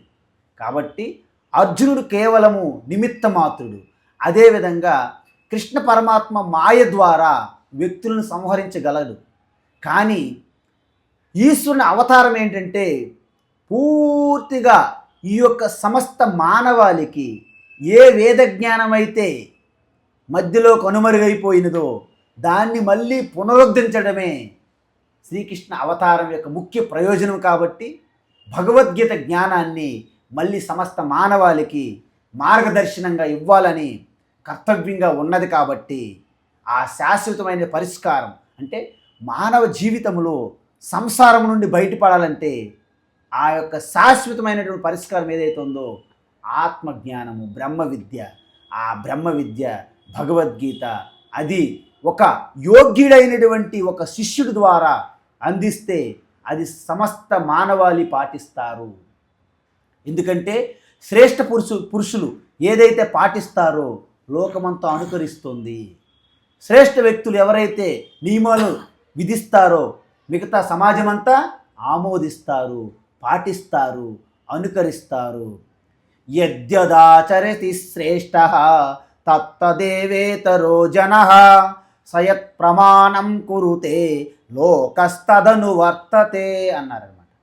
అందువలన శ్రేష్ఠ పురుషులు, ఉత్తములు ఏ పనులు, ఏ కార్యక్రమాలు చేస్తే లోకమంతా అదే అనుసరిస్తారు. కాబట్టి అర్జునుడికి గనక ఈ భగవద్గీత బ్రహ్మ విద్యను అందిస్తే, తద్వారా ఈ కర్మయుద్ధం అనేది అది ఒక సొంత కార్యము కాదు, కర్తవ్యం కాదు, అది ఈశ్వర ఆజ్ఞగా భావించి ధర్మాన్ని స్థాపన కోసం ధర్మయుద్ధంగా నాకు వచ్చినటువంటి గొప్ప అవకాశంగా తీసుకొని, తద్వారా తన మోక్షం కూడా కలిగే విధంగా అది కర్మయోగంగా ధర్మయుద్ధం చెప్పారే తప్ప అది ఎటువంటి హింసాత్మకమైనది కాదు.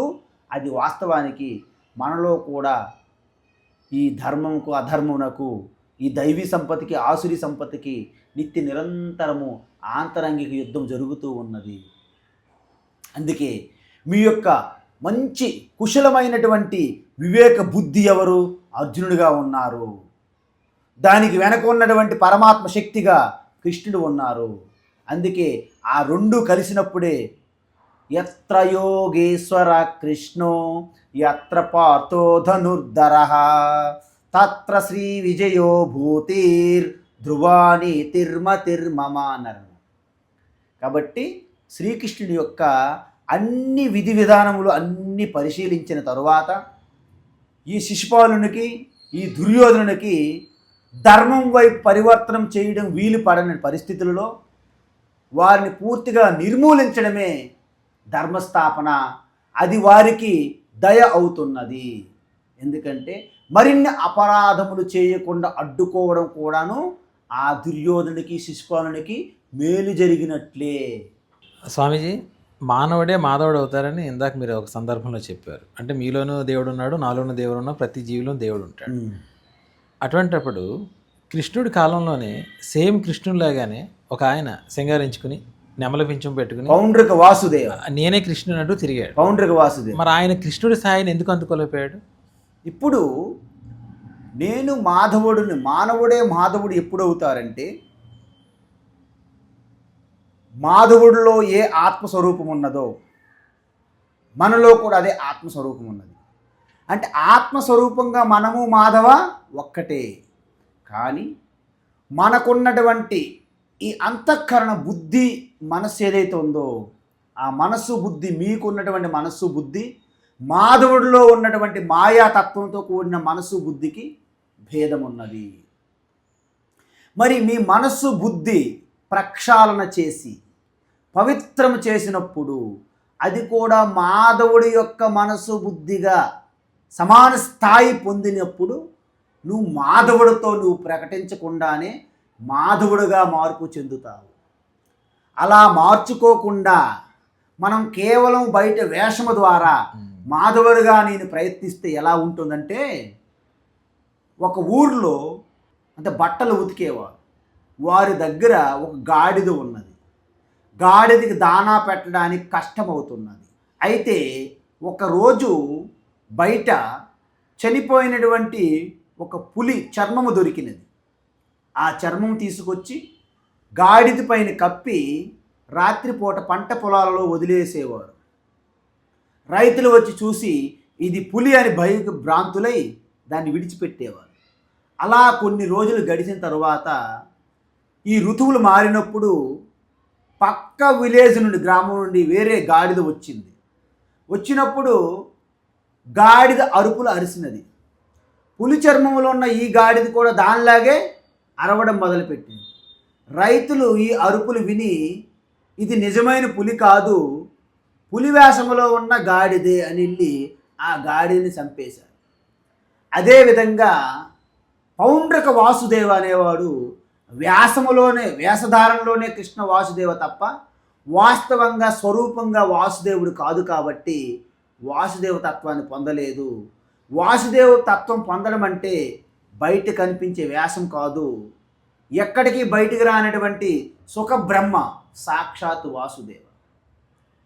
వ్యాస మహర్షి సాక్షాత్ వాసుదేవ, నారద మహర్షి సాక్షాత్ వాసుదేవ. ప్రతి మనిషి కర్మయోగం ద్వారా అంతఃకరణ శుద్ధి పొంది పవిత్ర హృదయంతో వివేక బుద్ధితో ఆత్మస్వరూప తత్వం శ్రవణము మననము నిధిధ్యాసన ద్వారా సమాధి స్థితి నుండి అభ్యాసము ద్వారా సాక్షాత్తు చిదానంద రూప శివోహం శివోహం అని స్మరణతో ఎవరైతే ఉంటారో వారు సాక్షాత్ వాసుదేవ. బహూనాం జన్మనామంతే జ్ఞానవాన్ మాం ప్రపద్యతే వాసుదేవ సర్వమితి సమహాత్మాసు దుర్లభ. ఎవరైతే ఈ విధంగా ఆత్మస్వరూపతత్వం తెలుసుకుంటారో ఇదంతా వాసుదేవే, నేను కూడా వాసుదేవే అని తెలుసుకునే వాళ్ళు వాసుదేవే అవుతారు. అంటే వేషానికి తత్వానికి ఎటువంటి సంబంధమే లేదు. రమణ మహర్షి తిరువన్నామలైలో కేవలం కౌపీనంతో ఉన్నారు, ఆయన వాసుదేవ. మరి మన వాళ్ళు ఒళ్ళంతా పెద్ద పెద్ద బొట్లు పెట్టుకొని దండం పట్టుకొని తిరుగుతుంటారు, నేను సాక్షాత్తు శ్రీమన్నారాయణ యొక్క అనుసరణని. వీళ్ళు వాసుదేవ కాదు, వీళ్ళు పౌండ్రక వాసుదేవులు అనమాట. వేషధారణ పెట్టుకొని తిరుగుతున్నటువంటి వీళ్ళందరూ కూడాను పౌండ్రక వాసుదేవులు. కేవలం కౌపీనం కట్టుకొని తిరువన్నామలైలో ఉన్నటువంటి రమణ భగవాన్ వాసుదేవ. ఉత్తర కాశీలో ఉన్నటువంటి తపోవన స్వామి వాసుదేవ. బయట తిరుగుతున్నటువంటి దొంగ నిత్యానంద స్వాములు పౌండ్రక వాసుదేవులు. కాబట్టి ఇక్కడ వేషంలో ఏమీ లేదు, తత్వంలోనే సత్యం ఉంటుంది. కట్టు బొట్టు జుట్టు ఎటువంటి ప్రాధాన్యత లేదు. ఆత్మనిష్ఠులకి వేషములు ఎటువంటి సంబంధం లేదు. యోగరతోవా భోగరతోవా సంగరతోవా సంగవిహీన యస్సే బ్రహ్మని రమతే చిత్తం నందతి నందతి ఆనందతి ఏవా అన్నారు. కాబట్టి కౌపీనవంత కలు భాగ్యవంత. కాబట్టి బయట వేషం వేసుకున్నంత మాత్రాన పౌండ్రిక వాసుదేవుడు ఎప్పుడు వాసుదేవుడు కాడు. వాసుదేవుడికి బయట వేషానికి సంబంధమే లేదు, ఆత్మస్వరూపానికి వాసుదేవ అని పేరు. కాబట్టి చిదానంద రూప ఆత్మనిష్ఠలో ఉన్న వాళ్ళందరూ వాసుదేవుతో సమానం. స్వామి చాలా సందేహాలు నివృత్తి చేశారు. నాకు ఇంకా చాలా సందేహాలు ఉన్నాయి. నేను మళ్ళీ ఇంకొక రోజున వస్తాను స్వామీజీ. అంతవరకు సెలవు. ధన్యవాదాలు. హరి ఓం. శుభం భూయాత్. సర్వం కృష్ణార్పణమస్తు. Thank you Swamiji.